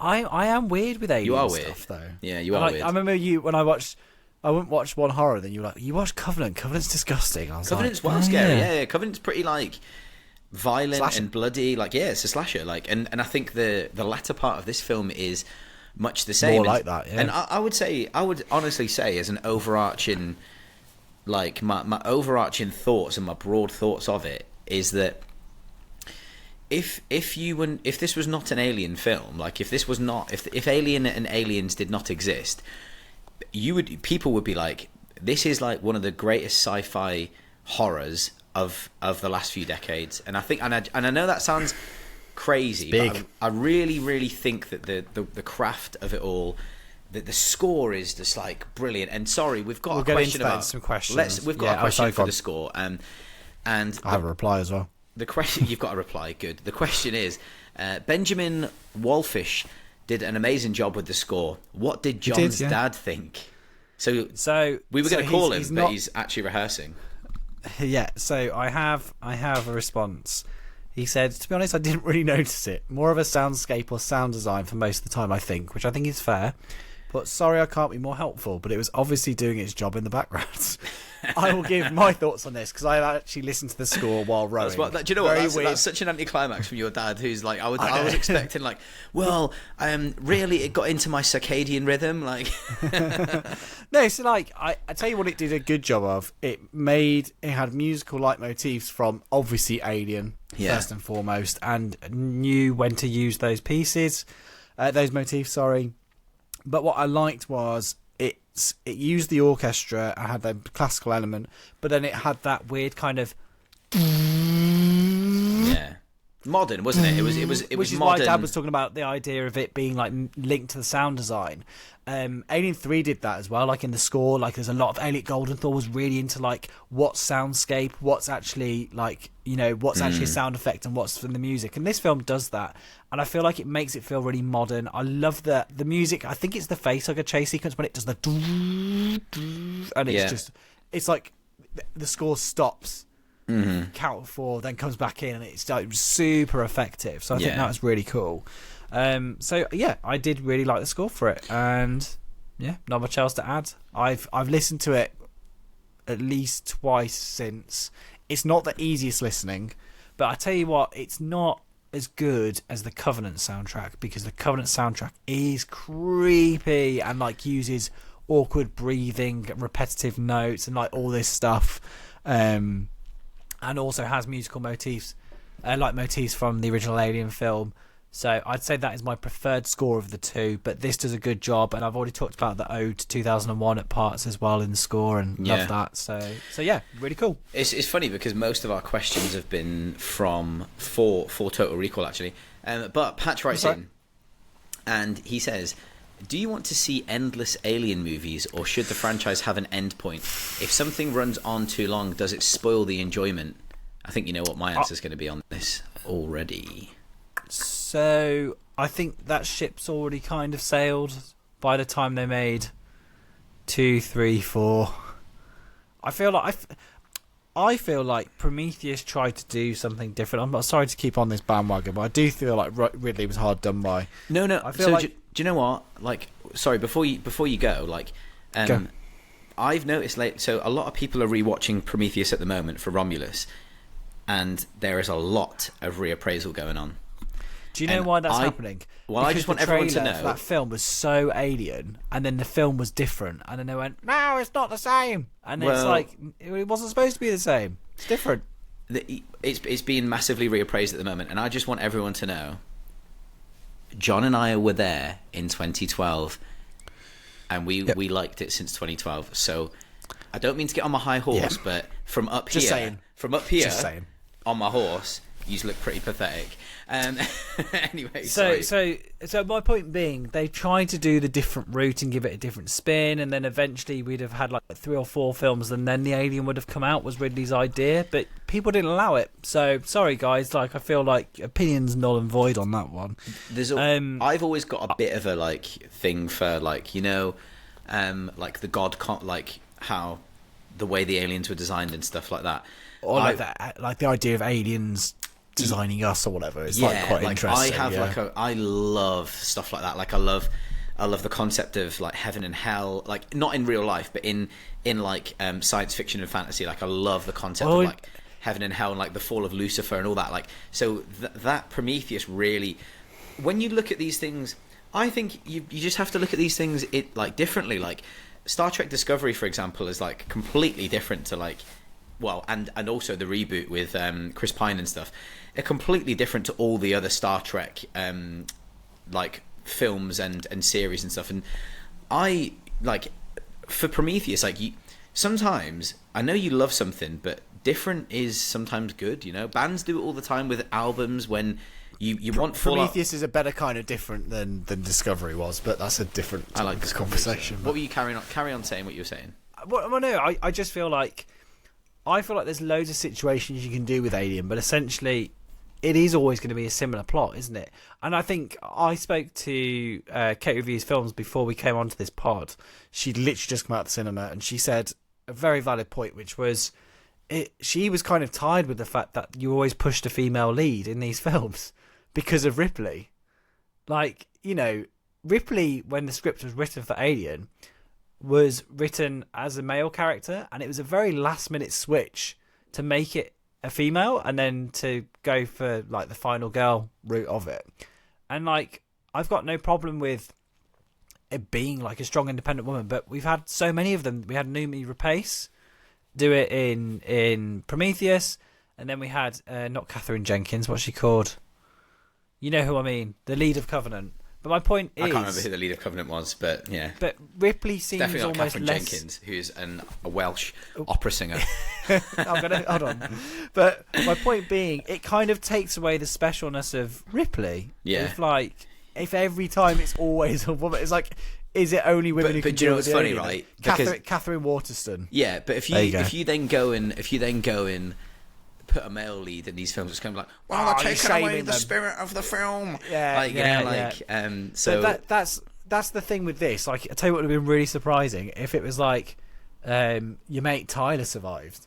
Like what if Tyler's the one? They set it up and you think it's going to be Rain, and then Tyler and the android go off. Like, you know, that would have been quite cool. Rain got killed off straight away. Like that would have been like, oh shit, like we're going there, are we? Yeah. And like I feel like there's room to do that. And to be honest, considering Alvarez has done so many things differently, I'm surprised he didn't go for something like that. But like, thinking about it now, and this is to all the haters out there that I'm just like gonna fuel your fire now. Can you imagine how cool it would have been if actually like Andy like basically screwed over everyone and the company won?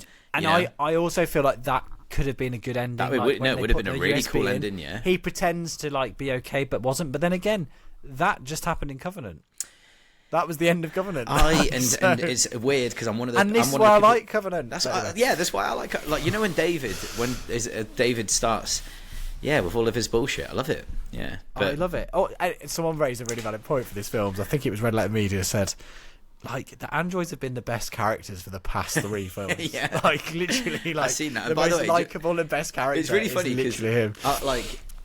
I really like Red Letter Media, and it's literally like I don't get their take on this. It's my complete aspiration to be anything like them, but their take on this film compared to their Deadpool and Wolverine take, I'm just like, guys, like I must disagree. I must respectfully. Do you know what I think it is though? Like, neither of them have a particular love of the Alien franchise. So like, if you watch their reviews for other things, love Star Trek. They're very it's very take it or leave it.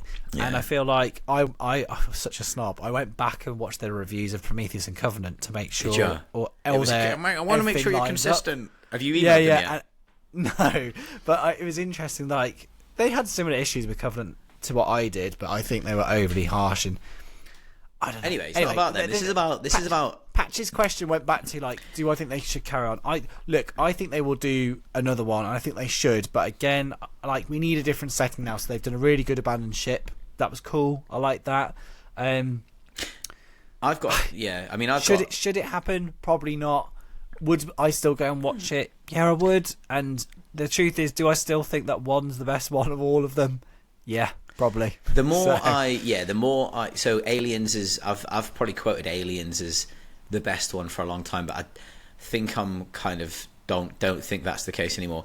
For me, as with everything else, I think everything should be put to bed at one point. But there's a good point to be made, I think. MCU, I'll say it again, has done its day. Born Identity was another example I've got. Star Wars is another example I've got. The problem with most of and I don't mean to. This is nothing about Disney, but it's just a really good point. Is that the MCU and Star Wars are all done by Disney? They're the same company, whereas I think it works better when you've got different people in charge and different people allowed to do different things. So Star Trek is a good example. They're not beholden to one company, are they, John? So like with Star Paramount Trek, do own it. They do own it. However, you've got Amazon doing stuff which people would argue is trash. But I feel like when you're allowing like different people to do different things, that's when things work better. So for example, DC, with the DCEU, like it's mostly not great, but then you've got Batman, the complete offshoot of that, which is quite decent. I was told the other day that Suicide Squad, the James Gunn one, is pretty good. So it is pretty good. Yeah. So, and I have not seen it, so fine. I can't comment. But so my point to that is, everything that runs too long does spoil the enjoyment, but it only spoils the enjoyment when it's run by like a specific person. So if you can imagine a Marvel comic or a DC comic like Batman written by Brian Michael Bendis forever, like that's not good, you know, like it's not good. And they need short streaks. Kevin Feige, sadly, is the overarching person that is going to see all of this out, and so that's why the exciting thing for DC is that James Gunn's been brought in, but eventually that will get a bit. That'll have its day as well. If you look at the Star Trek stuff, the original series is completely different to Voyager, and Voyager is completely different to Strange New Worlds, and Strange New Worlds is completely different to Discovery, which was done by Netflix. So what I'm saying is, Star Trek is my best example of that, where it's like, I'm not a massive. I like Star Trek, and I'll pick and choose what I watch. But it's good. The reason why it's good is because some people hate Picard because it's shite. Except season 3, John. Is that right?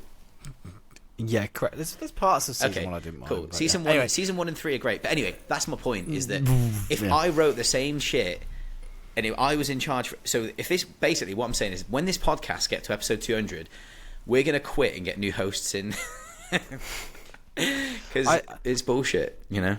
Or my only thing with this is, as I just said earlier, so Brandywine were the company which made the Alien films, and they were funded by Fox, right? The production studio was Brandywine, were like they came up with the ideas and the IP, and then went through that. They tried so hard to make them different every time, and to be clear, they never wanted Alien Resurrection to be made. They never ever wanted it to be made, and they didn't want Alien versus Predator. So, like, they did believe in it being at one point a trilogy, but people were unhappy with how it ended as a trilogy. So we got to the position of 4, and also the studio were weird because originally the idea was to make Alien 3 and 4 back to back anyway, and like Ripley wasn't going to be in one, but was going to be in the other one. My point is, they had a sense of when it should end. My thing was always, it didn't need to be Ripley. It could be someone else. But the point we've also raised is, it doesn't always need to be a female. It can be a male. It can be someone else. It could be a child. Do you know what I mean? That's what they've done. That's what they've done with Predator. That's what Predator's done, which is really interesting. Like it can be different times. It doesn't have to be like, if you really want to go for it, you could do like what they did with Prey, which was they did different time periods and stuff. So another question. Sorry. Why has the Alien franchise endured where the Predator one hasn't? Because I feel like I think I disagree with that, by the way. So I think Predators. I think they're both similar. I think the first one's genuinely very good, but I will say on record, I don't think any of the Predator films are really as good as the Alien films at all. I feel like the Alien films are a step above, and then like as a good action film, you've got Predator. But like, I still think. What do you mean? Predator's No, not hold on. as good as Aliens. I think I agree with your sentiment. Are you saying that there's not one Predator film that is better than any of the Alien films, or are you saying that? No, at least the first two, I'd say none of them are. The latter Agree. ones, then Absolutely. we can get agree. into a debate. Yeah, but agree. if you look at agree. the peak of the Alien series is 1 and 2. Do I think Predator 1 is better than either of those films? No. Do I think it's better than No, it's not. No, it's Alien not. 3 and Resurrection? Yes, the first one is. Yeah. Predator 2 is probably on a similar level to 3 and Resurrection. Do you know what I mean? Yeah. I think with Predator, I agree with that. I feel like the sequel, again, it was just people didn't like the fact it was If you are talking about Prey as well, though, I would say Prey is the second best Predator film. However, Jamie's not seen Predators, and I'm going to invite him round for a curry and beer to go watch it, because I love Predators. I remember seeing it in cinema thinking it was great. Can we talk about this then? So, why has the Alien franchise endured where the Predator one hasn't? My answer to that is we're getting some really good Predator films now. Prey, for example, we had Predators, which I enjoyed it. We had Predators, which I keep being told is good, and then is it The Predator by Shane Black that we mentioned last episode? Oh my god, that film! I saw that in the cinema in Australia. I've never been embarrassed watching a film in a cinema before, but I just felt a bit like, oh my god, just why were you embarrassed watching it? Characters were like so offensive in it. It was offensive. Was he trying to like write it like it was Lethal Weapon, or? What was wrong with it? I don't know. Okay. Listen, I genuinely don't know what the hell went wrong in that production, but something went hella wrong somewhere. Okay. Yeah, it's anyway. Yeah. Okay, cool. So anyway, I think now is a really good time where we should just rank the Alien films, and we're going to include Alien versus Predator. So I've got them up here. And I think can we all agree that the worst Alien film is Alien vs Predator Requiem. So that's at number 9. Are we even counting AVP films in this list? Yes. So that's number 9. So Alien versus Predator Requiem is number 9. Yeah. So then number 8, the list that I'm looking at. No, I can't do it that way. It's too hard. Oh, you want? Okay, you want to do best to worst. I have to go 1 and down. Can I just tell you though? Can I just tell you though? This because I typed in Alien ranking just so I could look at the films. Number 8. Someone's got as Alien Covenant, which is incorrect. So the best Alien film is what? For me, it's 1, but 1 and 2 are interchangeable. As in Alien or Aliens, you could argue either way. I think it's fair. But for me personally, Alien looks like a newer film than Aliens does. Aliens looks like an 80s film. Yeah. Alien is timeless. Alien 3 is timeless. Resurrection is actually timeless. So as are Covenant and Prometheus, but then again, they're not that old yet. I'd probably say that I would say Alien's the best film, yeah. So let's say Alien 1, Aliens 2. Yeah. Third slot is difficult. Here we go. I would say it's probably... I think for me, it's probably still Prometheus. And I agree. So... I wasn't sure where that was going. No. So what I'm going to... So the one thing I have been saying loads is that I think Prometheus is definitely better than Romulus. However, I think I would prefer to rewatch Romulus. So if we were sitting and we were like, "Oh yeah, should we watch him?" What do you want to watch? Romulus is more like Alien's rewatchability, and it's like Alien and Prometheus are a commitment to sit and watch. Someone said to me, and it's true. Covenant less so. Covenant is a kind of I can sit and watch it, and like it's got a bit of everything. Action horror. Aliens more so. So I would say I'd prefer to rewatch Romulus than I would Prometheus, but I think Prometheus is a better film. So Prometheus at number 3, we both agree. Are you saying 4 then is Romulus for you? I am. I think Romulus is the 4th best Alien film. Call me mad. Here we go. Alien 3. No, but I'll be honest, Alien 3 is not as high up as you might think. I'm not sure, heart of hearts, if would I rather rewatch Romulus or Covenant? Well, no, what you need to think about... This is... No, my thing is, like, which is the better film? I think it's probably Romulus, but I still feel like Covenant's trying to do more originally. Do you think Covenant... I don't know. No, I do think that Romulus is a better film because of the narrative. However... If we're doing a joint one, it's got to be Covenant... it's got to be Romulus at 4. If we agree, Romulus is it's at got to 4. be. It's got to be at 4. Okay. But what I would say So- is Covenant. Go on. Covenant, by the way, is I think 5? that's the best looking Alien film. Is it? Probably is.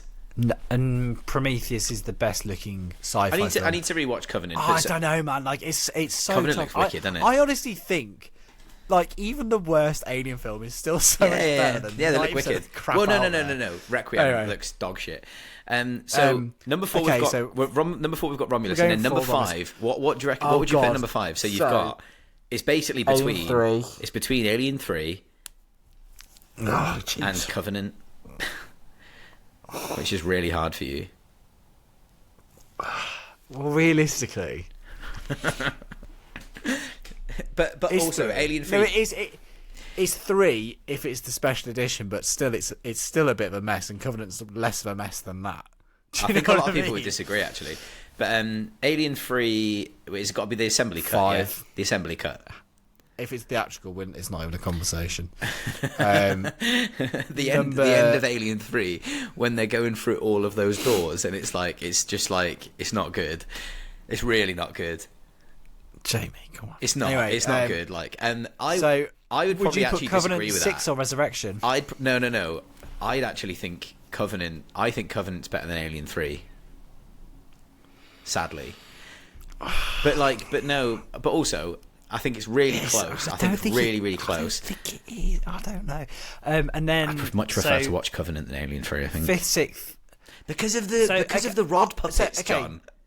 Oh, don't It's because stop. of the rod The fifth- puppets. Fifth or 6th, we're saying is Covenant. Covenant or Alien 3. Yeah, so I've switched it to you. Easily interchangeable, I think. Number 7 then is Resurrection, I think, because I think Resurrection. I'm just gonna say number 5. We're gonna go with Alien 3 for number 5, just for you, you know. Okay. Yeah. 6 Covenant. Yeah, 7. I'd say Resurrection is probably 7. I'd actually say AVP 7. But I haven't seen Resurrection in a very long time. Alien Resurrection, for its flaws, It does has a lot more. of crazy shit, doesn't it? It has some great cinematography. Yeah, it's no, the it does, same yeah. cinematographer as 7. Yeah. It's stunning, and it's Jean-Pierre Jeunet did Amélie. It's wild. Like there's That there's doesn't so mean much, that like, doesn't. But it's, No, but you know it's what's the really funny worst with that. script, but like it's shot beautifully. Like if you just watch the trailer of it, you'd be like, "Oh my god, it looks incredible." Do you know what's But really anyway. funny? You were like, What? It's Jean-Pierre Jeunet that did Amélie, and I could say something like, yeah, but like Robin Hood, it's by Ridley Scott that did Alien. Yeah, I suppose. Anyway, never mind. Jean-Pierre and then- Jeunet, whatever his name is, I don't even know his name. Jean-Pierre Jeunet, and then final one. Requiem. AVP, Requiem. and then Requiem. But to be honest, I enjoy. The mad thing is, I will sit. I'll be brutally honest. Watching Alien 3 is a chore because of how morbid it is. Like it is so bleak. It's very But oppressive, isn't it? It's a tone and a vibe. Yeah. But In a basically, prison, you know. take Requiem out of it. But any of that list, I will watch on any given Sunday. There is, I think all of them have a level of artistry, production value, direction, like That's the point of genuine this, isn't vision. it? Like that's the thing, and like the reason people didn't like AVP is because, to be fair, it doesn't have as much of that. It's more of a 2000s action film, but I can still love that for what it is. So We've just had a question I in. hate ranking stuff. We've like just had a that, by the way, question man. that says, "Can you do Aliens ranked?" Guess what? We just did it. So there you Done go. it. But the moral of the story is right that there's a lot of good films there that are just really entertaining, and they might not all make sense, and some of it's a bit weird, but I don't know. Just go and enjoy yourself. Someone once said, like the Alien films are basically the same plot every time, but what's interesting is the director's different takes on them, and I think that is true to a degree for the first 4. I think once you get past that, not so much. But I think the Alien franchise is just so interesting because there's so much there. But like, do you know what though? I'd much rather watch Romulus and Covenant and Prometheus over Rise of Skywalker or Force Awakens, or like, you know, I've got so many films. I've got a lot of stuff I could throw heat at. Yeah. So and there you anyway. go. And someone said, "Is 3 better than 2?" You've just heard, no, it's not. So there you go. No, it's not. Look, like I've said this before. My interest in 3 is as much of the David Finch level and all the behind the scenes around it.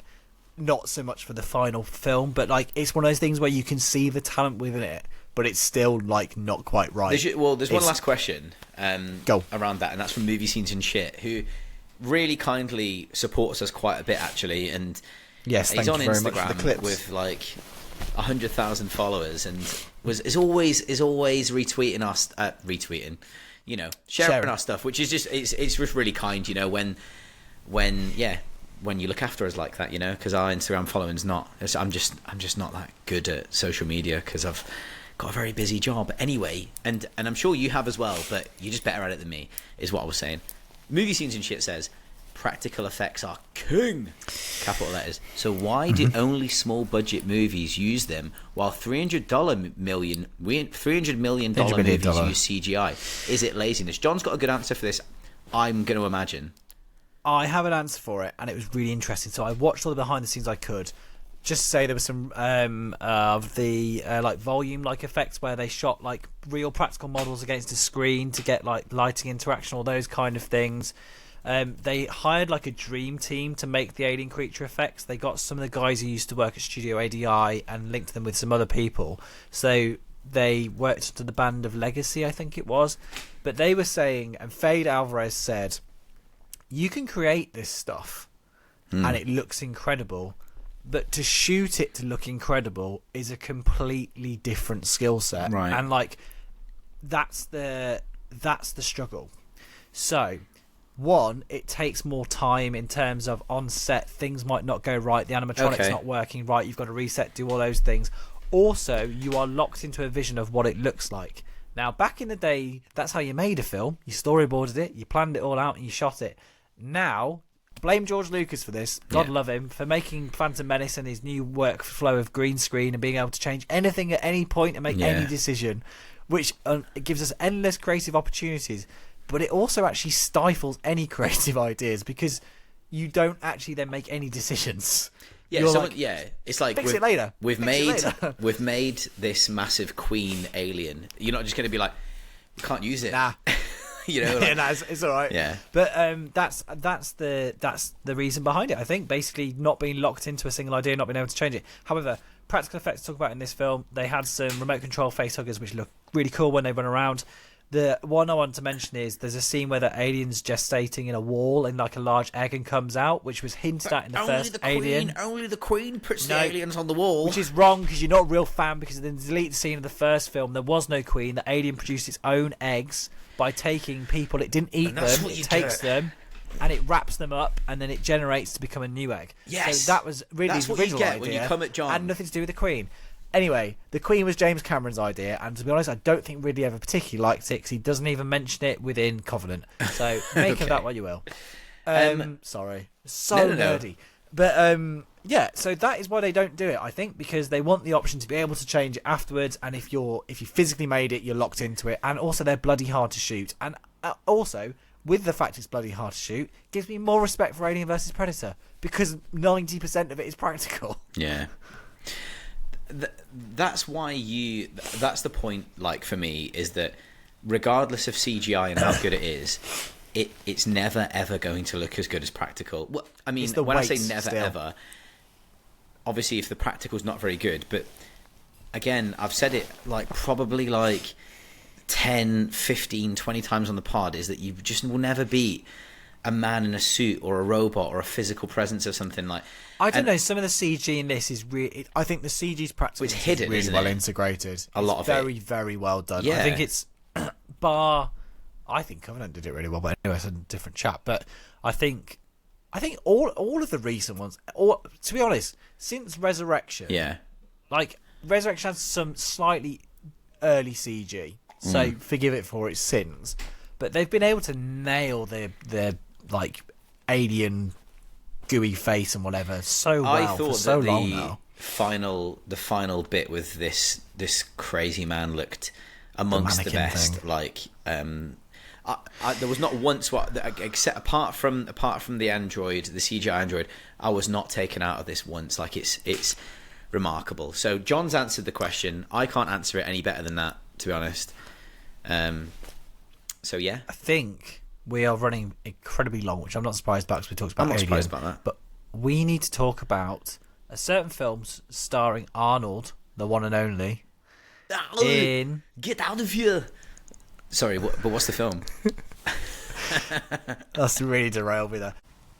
So that's Total Recall by Paul Verhoeven, the sexiest, most actiony director from 1990. Call recall. For the memory of your ideal vacation. You were interested in a memory of, Mars. You're gonna love this, Doug. Yeah, but how real does it seem? As real as any memory in your head. You are on your most important mission. Do you want to know the future? What about the past? You are not you. You're me. They erased your identity and implanted a new one. So, like, of Paul Verhoeven films, I've seen RoboCop, I've seen this. So this was a first time watch for me, which we'll get into. And I've seen Starship Troopers. And, like, his style is super visceral. Like, he's into big, like... When someone gets shot in a Paul Verhoeven film, you know about it, right? Mate, like, blood what's the packs word? galore. The splatters. What's it called? Well, they're blood packs, aren't they? Like, yeah, whatever they're called, though. But anyway, like, the amount used. So apparently this was shot originally and got, like, an X rating or like, whatever the highest one is in the States. Hells yeah. And he said he shot it that way because he had a nightmare editing down RoboCop for the studio to approve it. So, sorry, for the board to approve it. So for this one, he shot it more aggressively than he would have done, as in, like, more violent, so he could cut it down. But this film's disgusting, mate. I love Paul the mutant Verhoeven stuff, and like the guy underneath his t-shirt. Like, this film's all disgusting, rank. mate. it's rank. But so I'm gonna be really honest. Like, Yeah, you're gonna piss me off, I think. I'm gonna piss you off. So, first of all, we won't go into this as Alien because one, we're running long, and two, we never do in the second film. But things I like about this, it's Philip K. Dick. Like, some of his short stories make really great adaptations. So, like, obviously, Minority Report's the other one that springs to mind. Blade Runner. To Android's Dream, Blade Runner. Man in the High Castle as well. Yeah, Man in the High Castle. Yeah, he's loads, mate, loads. Yeah, but this is an Arnie action venture, and, like, I just struggle with it on the basis of, I don't think Arnie's ever a great actor. I love him as the Terminator because he's such, like, a predator and doesn't really have much to do, and, like, it suits his style. But as soon as he starts talking, I didn't mind him in Predator. I can't deal with I've got to this. say it. Can't deal with this I didn't mind shit. him. Yeah, but it's more entertaining anyway. Let's be honest. I didn't mind him in Predator, but in this, it's like watching, like, a spoof of a film rather than being fully invested, because he's so cheesy, and, like, you know, when he's, like, drilling and his arms are, like, bulging like tree trunks, like, anything when he's not talking and just moving, he looks great. But just a lot of it, it's just, I just find him so cringe. I'm just not on the hype of, like, old Arnie films at all, bar Terminator 1, 2, Predator, and Jamie now hates me. Like, You done? Total Recall, set in 2084 and based on the 1966 short story We Can Remember It For You Wholesale by Philip K. Dick. You can actually go and find that on YouTube. It's just an hour long, 29 pages short story. Total Recall follows Douglas Quaid, a man who fancies a vacation. I wrote this myself, obviously. Like, you'd never find out a man who fancies a vacation. Fancies a vacation. It's not bad, is it? Fancies a vacation. And what better way to do it in 1984 than to have it implanted in your mind without actually going? He visits Recall and hears what they have to offer, and he decides to go on a trip to Mars as a secret agent, but the memory implant goes wrong. Sorry, I said 1984. I don't know why I wrote that, but never mind. yeah. Well, anyway. I tell you what I love about this film is the underlying kind of that Matrix element of what is the real world and what isn't. Yeah. Mm-hmm. Like, you've got that kind of the whole, like Paul Verhoeven said, he never wanted to, like Inception, he didn't want it to be explicit by the end of, if you've just witnessed the holiday in his head. Do you know what I mean? We've witnessed the holiday. It's like the unreliable narrator. Like, has any of this film even happened? And there's a great question from Stacey's Parlour, who also has her own podcast, by the way. So go and find Stacey's Parlour, and she has her own podcast. But she says, and I think she's local to Brum actually, which is lovely. And she says, and she loves the Teenage Mutant Ninja Turtles. So I'm just going to carry on just saying the things that you'll find at Stacey's parlor. You think this is the real Quaid? Question mark. So this is a really good question, right? And the reason why I listened to the audiobook was because of one really small note in there. So the point of this film is that we have a man, Douglas Quaid, who is living a life and goes to get a holiday implanted in his head, and so he's going to go to Mars. He's going to become a secret agent, and so with that, what we find is that the implant goes wrong. He goes crazy. Well, he goes crazy, but then I'll get out of here. It hurts. So he basically wakes up and he's in a dark alley, like, and he's like, what the hell happened? He's also asked for advice from his friends, like, I'm thinking of going to recall, because it's like blah blah blah blah blah blah. Recall, like, you know, there's like proper like satire. It's like a very much like The Running Man, which also stars classically trained actor Arnold Schwarzenegger. It's got that satire. John, I'm raging about the way you're treating Arnold Schwarzenegger at the moment.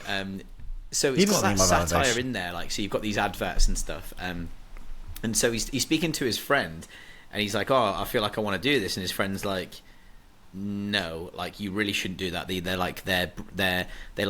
mess up with your mind. They lobotomize the guy. Yeah, they lobotomize the guy. Like, everyone's from New York, and so he does it anyway. And then he's like, his mate says to him, like, he wakes up like after he's like had this crazy experience. His mate's like, "Oh, I went to recall." He's like, "Yeah, you went to recall and you talked." And his friends tried to kill him, and all of a sudden he's embroiled in this like crazy, like, runaway Born Identity style. Yeah. Do you know what it reminded me of? The Hitchcock Wrongman thing. Yeah. Everyone's telling him you're a secret agent. He's like, I'm not a secret agent. North by Northwest, but in space. So Stacey's parlor said, "Do you think it's the real Quaid? Like, he's living." I didn't. Right. Okay. So I tell you, my viewpoint was, you know, it starts with him saying he dreams of the woman on Mars. I think the holiday is then, is just tipping into his dream. Okay. Which is the thing he likes, is the idea of, I'm a super secret spy and I'm going to find my dream woman. I love the fact his dream woman is not Sharon Stone. But right, okay. Anyway, so sorry, we have another question. So we will get back to your question, Stacey. Vicky writes in. What women would you choose on your virtual vacation? It's a trap. So the funny thing is, a trap. When Arnold Schwarzenegger gets sat down, they're like, what kind of women do you like? And they're like, be honest. He's like, blonde or brunette? And he's like, brunette. And he's like, what is it? What does she say? Like, athletic or.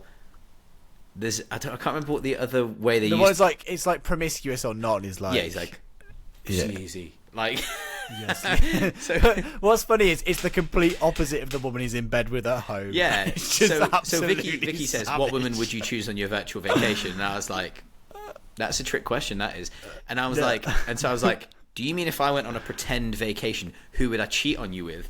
Because that's the question, right? And so that's bait.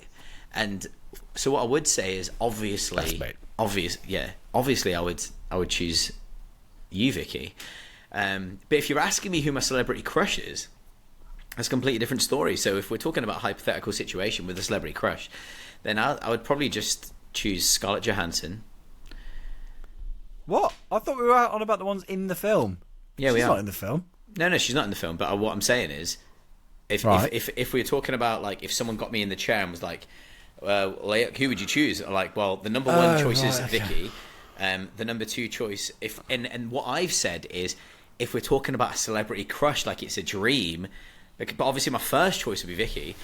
If it was a dream and it was like this, like, pretend thing, and it was like all above board, and she was in the other room going to, I don't know, Pluto or something. She's choosing Chris Hemsworth, you know. She ain't choosing me. Like, I'm not even at the top of her list, probably. And I don't blame her, because Chris Hemsworth and me are slightly different. Yeah, so I'd probably choose Scarlett Johansson if it was my celebrity crush, or Sydney Sweeney. Who would you choose, John? Grace Kelly. Yes, every day. Great shout. Go classic. Grace Kelly. Yeah. All day. Or Ingrid Bergman back in the day. Yes, but Grace Kelly. We chose 1950s and 60s actresses. She was the Princess of Monaco. She was, that's a great shout. That dog's barking again. I cannot deal with it. So do you know what? So those dogs at the same time, like at the same time at night, they all go out at the same time. They all have a little chat to each other and just let them know that anyway. They're there. So please go back to the initial question, which was, when did we think it was real or not? I genuinely think that pretty much from when he goes into recall, it's all just it's nonsense. The entire film doesn't happen. None of really? It. It's all like, okay, yeah, it's all like if he thinks he's got like the God-saving complex. He thinks he's the one to get everything sorted. It all feels too fantastical. I love the fact he's probably just a mundane guy who just wants a holiday. I like that. Yeah, I like that take. And that's what came of it. There's two different takes. Fun. There's two different takes, right? And the two takes are that your take there that he's like, it's an upgrade. You know, the film Upgrade by Lee Whannell, £3 million budget, looks like it could have been made for 100 mil. So you've got that take, but then you've also got the take of that everything we see in front of us is happening. So like Sharon Stone. So the reason why I listened to the audiobook is because apparently there is the point of what Verhoeven did is that he wanted it to seem ambiguous. He wanted it to seem like, yes, is he going crazy in his head, and it's like half an implant, and he's like the film ends and he's had like a lobotomy, you know? Or are we watching what is happening on screen where he is Hauser originally but has had an implant as Quaid and is then trying to save Mars, I guess. So I think it's a really interesting film. Mate, and so Shutter Island vibes. Yeah, and so what people like, you know, at the end when he knows and he's like, and he doesn't. What's the thing when he's like, the famous quote when he's like, yeah. It's not the live long enough to see yourself becoming the villain, but the equivalent of basically like, would you rather? He basically pretends. Yes. That he's in the loop again. But so he goes and gets lobotomized rather than having to deal with the fact that actually what happened to his family, and it's like the most depressing ending ever. For me, this is what this film is. Yeah, like... no. So and I like the idea of that. However, so people, the one argument against, so the argument for what you're saying is that Quaid's not an agent. We see him in real life as he visits recall. The one significant reason why we shouldn't believe that he is Quaid is because Melina, he describes her and then she's in his dream kind of thing. Like her face comes up on recall, and then she's in his dream. So, but the thing that kind of debunks. Well, she was in the dream before recall, which is why that's why I didn't go with that. Yeah. But he sees the first dream is like really early on, and then recalls after, isn't it? Yes, exactly. And so the thing that debunks that was that in the book, apparently, the woman that plays Melina says, he says to her, "What do you do like for a living?" And she's like, "Oh, I'm a recall model." So that's the thing that debunks all that. So I love both takes on this. I think that the film is a really fun fact about the film is Ronald Shusett and Dan O'Bannon, both involved in Alien, first started working on the screenplay for the film in 1970s, right? And they realised that the film would be way too expensive to make and difficult to make by the standards of like the effects and the budget at the time. So they delayed working on the story, much like James Cameron and Avatar: The Way of Water. Yeah. And so they instead worked on another idea about a space monster terrorizing a spaceship crew, which was Alien in 1979, which is really cool. Do you know, like what this film does do really well as well, though? This was kind of like same as Alien 3. It's just on that verge of when CG's coming in, but they can't quite use it yet. So it's like one of the last examples of Hollywood using everything practically. Like the model work in this film is incredible, isn't it? I'm not sure if it was put together, if it was composited digitally or photochemically. I'm guessing it was photochemically, but just the opening train going to Mars and like going through the rock formations. There's some crazy camera moves, and like I do love Verhoeven for this. I think his idea of like scale and getting that across is incredible. And again, we talked about with really randomly with Kneecap with frenetic energy and like capturing that. Verhoeven does that in his action sequences. Like there's so much movement across the screen, and even if the camera's not moving, you've got crossing foreground and background extras or whatever else. And like I feel like that's what his films always have for me, even if I don't enjoy Arnie so much, is the energy around it he generates, and seeing how he just absolutely topped the photochemical world, really, like mixing and bringing all those things together. Some of the best prosthetics, like that horrible mutant thing, is like some of the best prosthetics and vileness I've seen. And some of the environments are amazing, really. Like the way he shoots Mars, it does look. The only things that look like slightly bad are the green screen kind of bits where you have got against the big window. Exactly that. Yeah. Exactly that. So you and knew exactly. There's one element where and again, you can get away with this if you think it's a dream anyway, when it's the blue sky at the end. So you know when the blue sky comes, it's all looks a bit weird. Again, like I so believe that it was all just I'm really surprised. More of a dream. Did you not like it? I liked it. I said to you at the time, I liked it, I didn't love it. It was a 7 out of 10 because it's much better than a 6 out of 10. I'm really surprised that you didn't. 8. Yeah, I thought you'd have been like, oh my god, I can't believe I've never seen this. Like, it's such a great sci-fi action film. That era of films isn't my favourite. It's a 9 out of 10 for me, I'll be honest. I find... Yeah, fair enough. I mean, it's not 80s, is it? It's early 90s, but I'm not mad into that it's whole when 80s. Stallone... Yeah, the whole Stallone and Arnie leading and the macho BS. You didn't like that? To be fair, that's literally what I grew up on, like all of that stuff. So I never, bar Terminator, which again science fiction rather than because of anything else. I never really got that, and I didn't see Predator until 2016, the first one. Yeah. So like I never really got that Arnie hype. To me, he was the Terminator, and that was it. And like whenever I'd watched him do other things, I mean, with All the Will in the World, he always felt quite limited as an actor. And like I imagine this film with Patrick Swayze was supposed to be the lead at one point, by the way. Was he? Rumoured, allegedly. Yeah, that would have been amazing. What I was going to say was, imagine it with like a more serious central performance. Yeah, I think would have been interesting. It was a serious central performance. Do you know what I'm trying to say, though? What's your problem? No, do you know what? That's just Arnold Schwarzenegger's shtick. Yeah, but that's what I mean. It's shtick. It's one-liners and like dodgy comedy. That's not that funny. That's my body, and I want it back. Like, mate, there's so many. I've written down here like there's so much. You know, so there's some of my favorite bits in this are like where. So I think the best part of the film is when the guy comes down into recall and he basically, I can't remember what his name, Dr. Edgemar, played by Roy Brocksmith, who you probably will know from my laptop's about to die. I need to put the charger in quick. It's on 1%. I didn't see. Asshole. Just give me a sec. Go on, quick.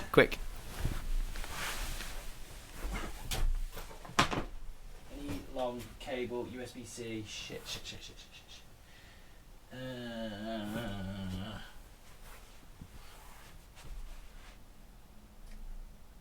Plug anything.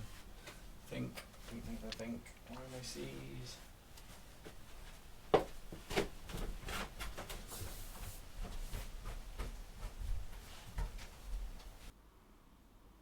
pretty worried right now.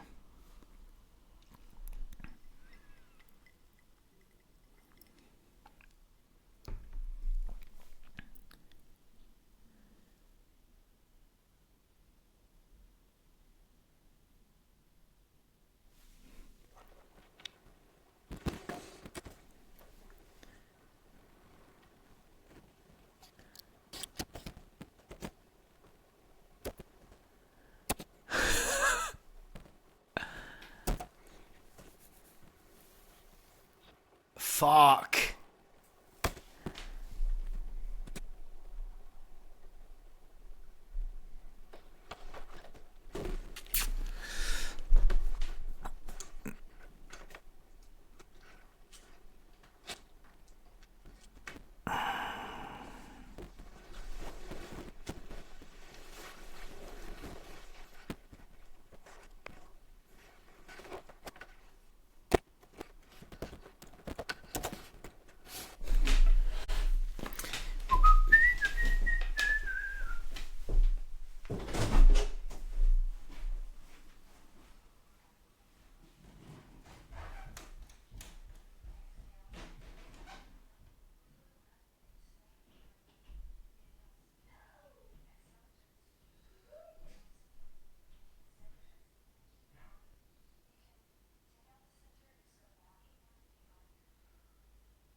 Hello? We're in a tight spot. John?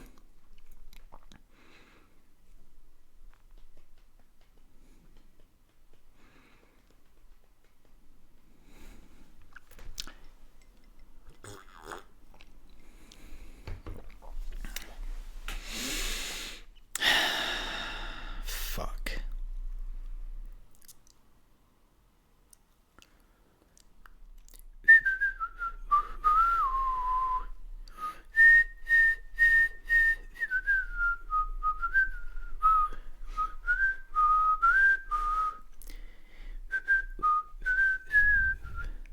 Sorry, it made me start. It's a new one. It's rolling right. now.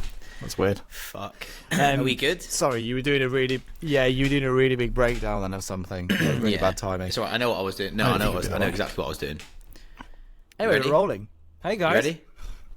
Yeah. Okay. Fuck me. I was, when it went off, I was like, "Fuck, he's not found his charger." No, Yeah, what it so- was, it's. I need the same cable that uses my laptop is the one that plugs the camera in. I didn't have two up here, so I was like, "Oh, it'll be fine. We won't record that long," because I was on 100%, and then we recorded for 2 hours. So. Well, anyway, So that was ready? that. Let's do it. So my favourite part of the film is actually when one of the characters comes into Recall, and so that's Roy Brocksmith, who, do you know what? It's weird. He's not been in many films. He sadly died in 2001, but I've seen him in loads of films that I really 80s. love. So like Tango and Cash is one of my absolute favorite. Have you seen that, John? No, I haven't seen Tango Cash. I'll bring it round on Blu-ray. Really good fun. Bill and Ted's Bogus Journey, Scrooged, just a. If you watch that era of films, you recognise him straight away. But anyway, so he's playing Dr. Edgemar, and he comes in, and you've obviously got you've got through this as well.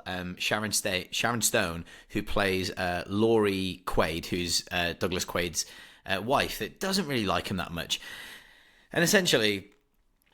Dr. Edgemore comes in and he's like to Douglas Quaid, "You're not really standing here right now. You're at Recall in the chair, and all this." And he's like, "You're having a free-form delusion, a schizoid embolism, all of this stuff." Yeah. He's like, "I've been sent in to talk you down."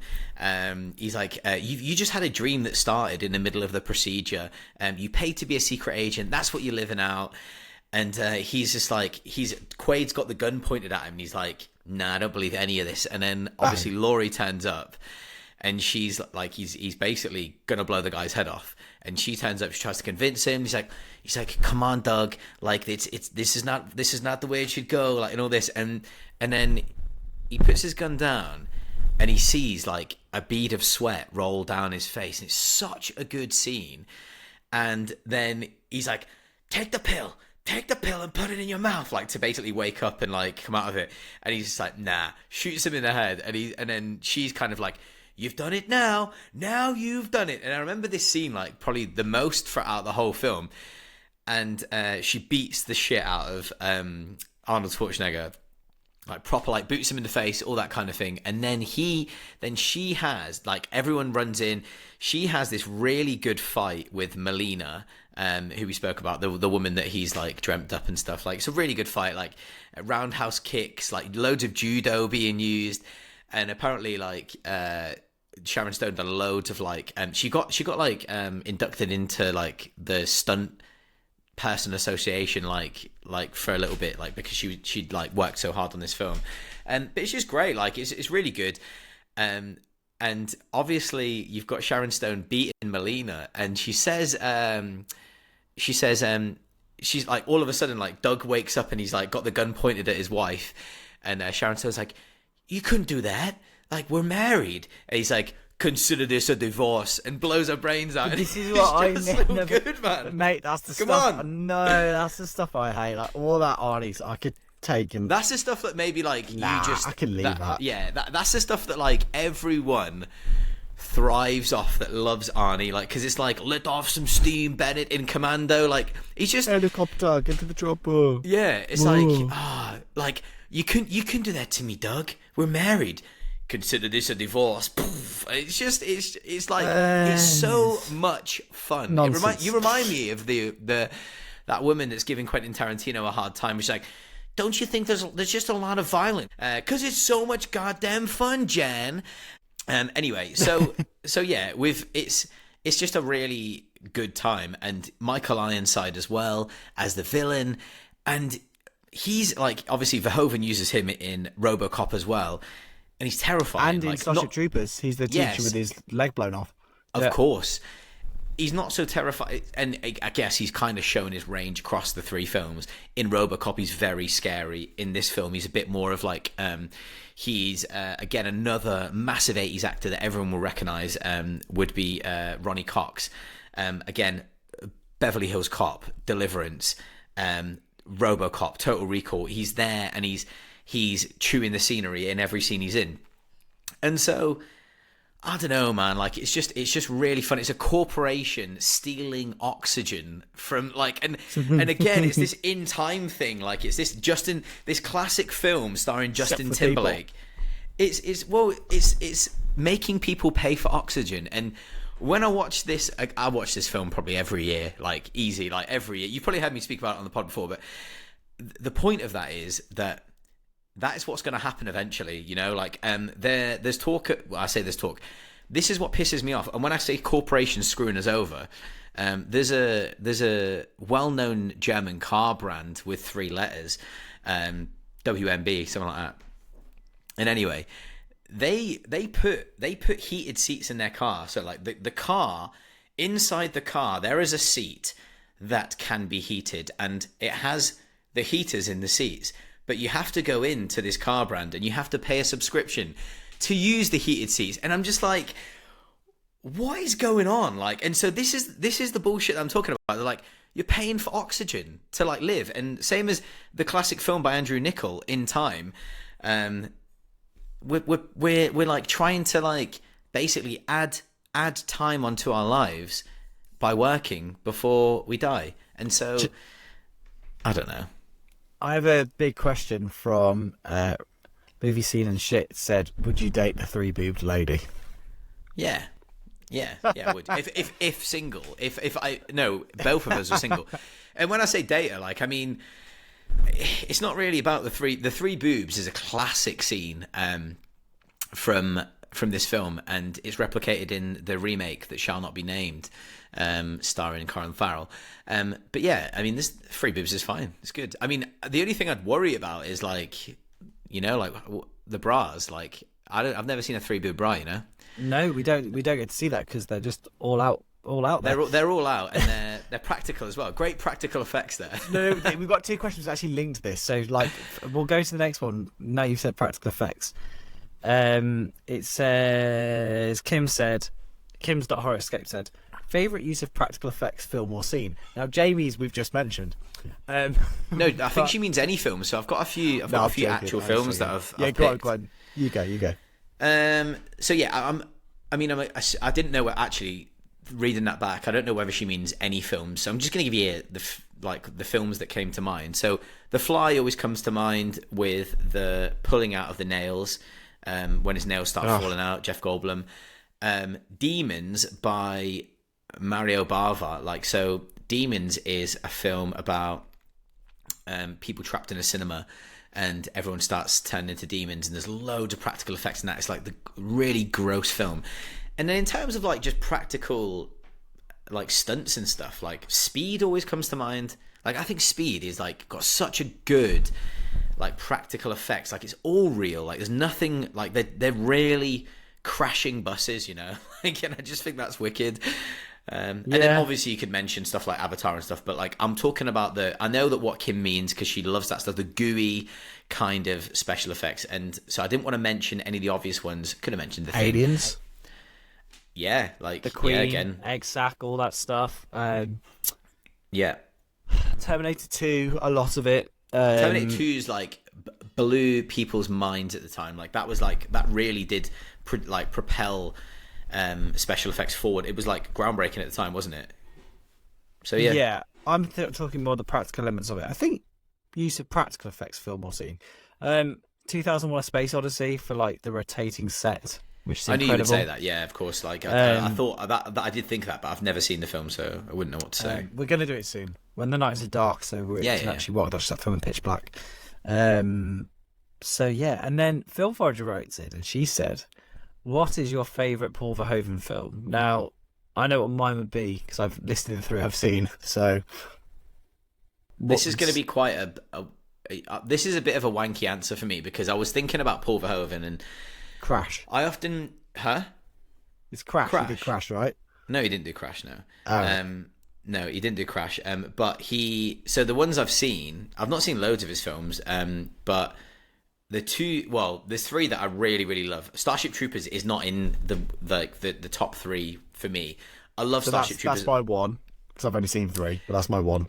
Okay, so in terms of like I've seen RoboCop, Showgirls, Total Recall, Starship Troopers, and Basic Instinct. I didn't realize he did Hollow Man actually, which I haven't seen. And the only big one I haven't seen that I really want to see is Benedetta, which is one of his newer ones.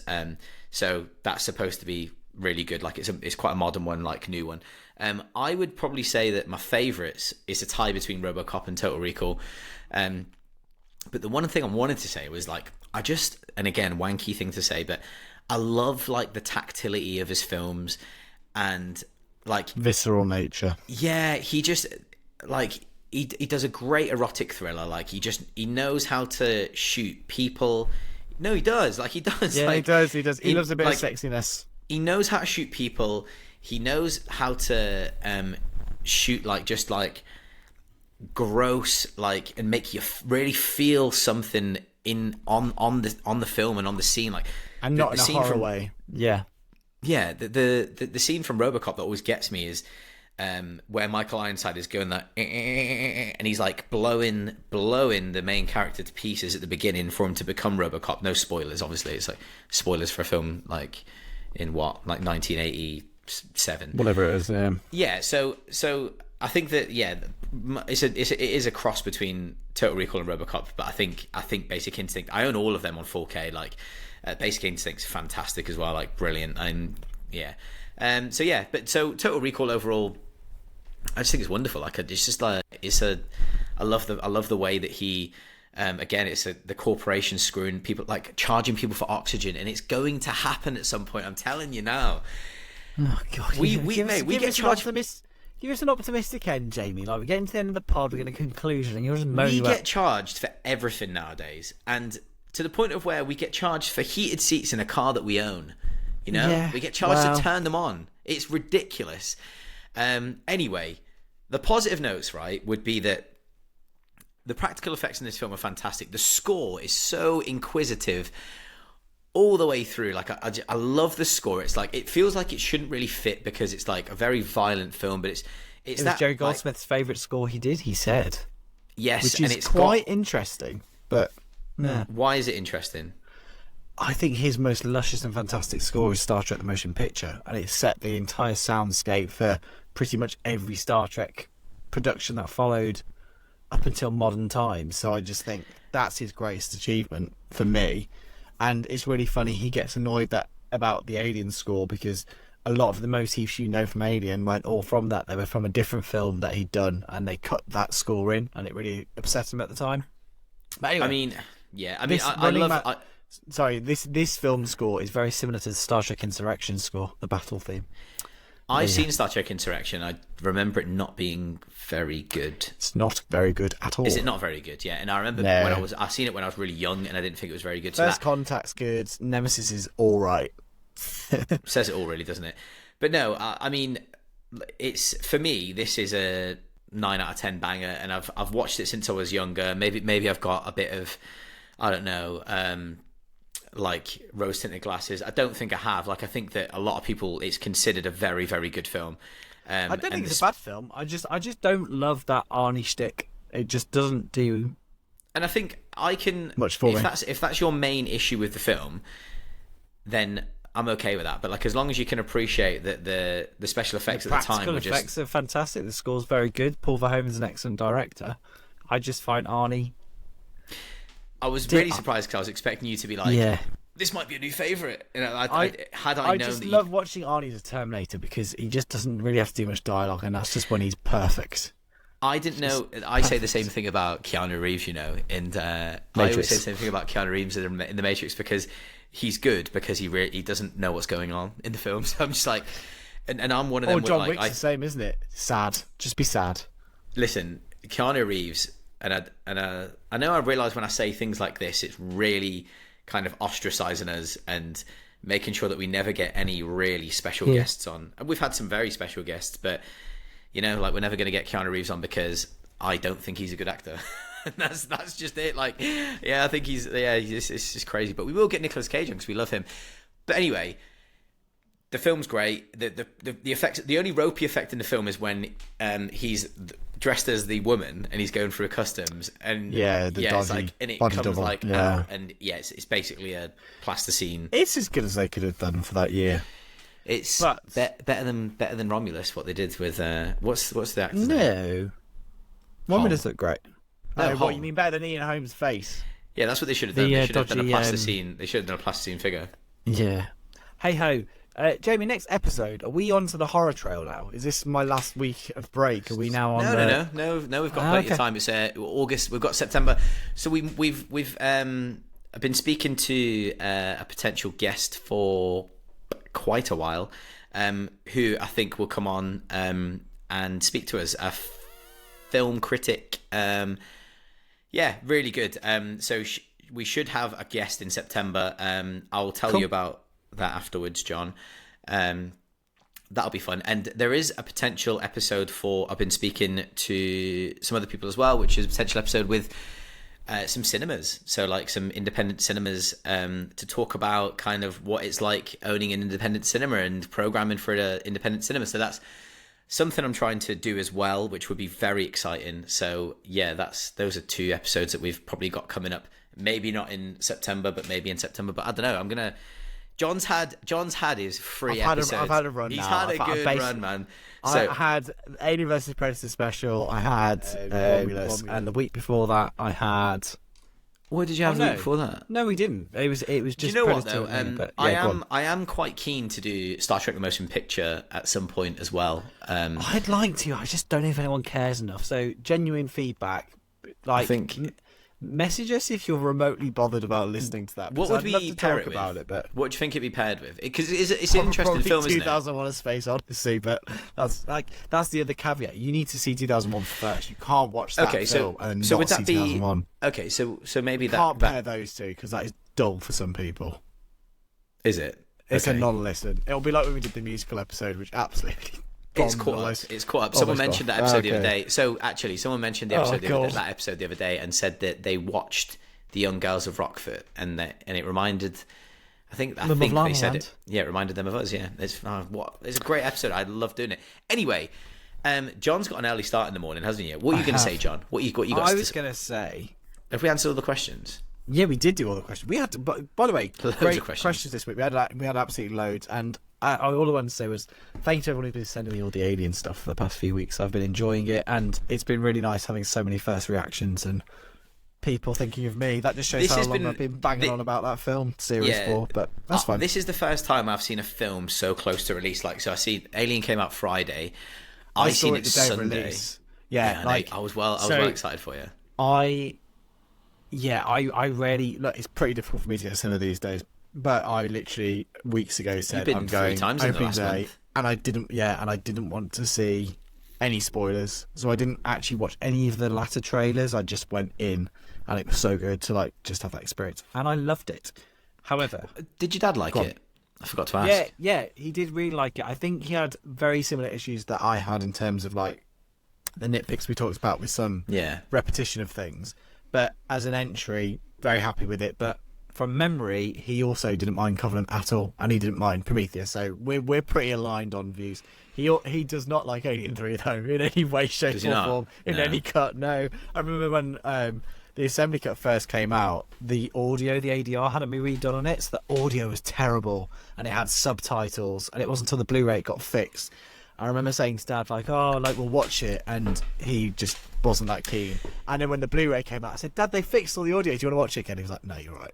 It's quite weird. It's quite weird when stuff like that happens, isn't it? Because you think, I definitely thought when I was younger that like I was the problem. So like I can't remember whether I mentioned it on the pod, but like it was like certain Game of Thrones episodes where when Game of Thrones was coming out every week, I was watching it every week. But then I was having to change my television settings every single time I watched the Game of Thrones episode. So I was having to turn up, turn the contrast. Boo! I can't remember now. It's your I had brightness. to turn the contrast. But still, you'd be. Everyone moaned there was a battle where they tried to light it naturally, but then no one could see anything, so they turned the brightness up. You know what? Yeah, it was. You're absolutely right. It was in. I'm sure it was season 6, maybe. Yeah, the Battle of the 5 Bastards. or 6. That was it. Yeah. Which you can't. Bastard is a word that is okay to use. So what are you gonna do about it? It's my edit week. I wasn't saying anything. Well, I just thought you might, because when I dropped the F-bomb last week, there was. It's unnecessary. Cut it all out. So it got cut. Do you know what was really good? Really good editing, by the way, because I didn't even notice. It got to like. You can tell it's my full-time job, right? Yeah, it got to like 45 minutes, and I was like, I definitely said it around 30 odd minutes mark. I was that's proper stealth. That is. That's fair play. But yeah, no, I remember when I was watching Game of Thrones, I was like, I was having to adjust my TV every single time I watched an episode and turn everything, all the brightness up on everything, and I was like, oh, my TV's broke, man. Like, it's like, I don't know what's, or like the stream I'm watching's broke. I didn't realize, like, do you know what? They can get it wrong, and that's what they did in Requiem as well. Did you say that in Requiem they were screaming, like, the cinematographer was like, the cinematographer it's too said dark. It needs to be brighter, and they were like, shut up, David. Yeah. Was the cinematographer like, called David, which would be pretty funny. I can't remember, but it was David or Daniel or something. They're literally there going like, shut up. It's yeah. Just funny. So yeah. Anyway. So yeah, there we go. So the next episode will be of my choosing. I really need to get a Masters of the Universe episode in, or a Mortal Kombat episode in soon. We could do that next. That'd be fun. We should. Well, no, we've already done Anderson, and I'll have to wait a bit. We can't do Mortal Kombat for a while. No, Masters of the Universe though would be pretty good. Bad. Have you seen the film? I've watched videos about it because I was curious. But anyway, you can find Jamie at Movies in a Podshell on Instagram. Yeah, that's right. You can find me at jcv.video. You can find us on YouTube. Please like and subscribe. It really helps. And turn on notifications by hitting the bell. If you search Movies in a Podshell, all one word.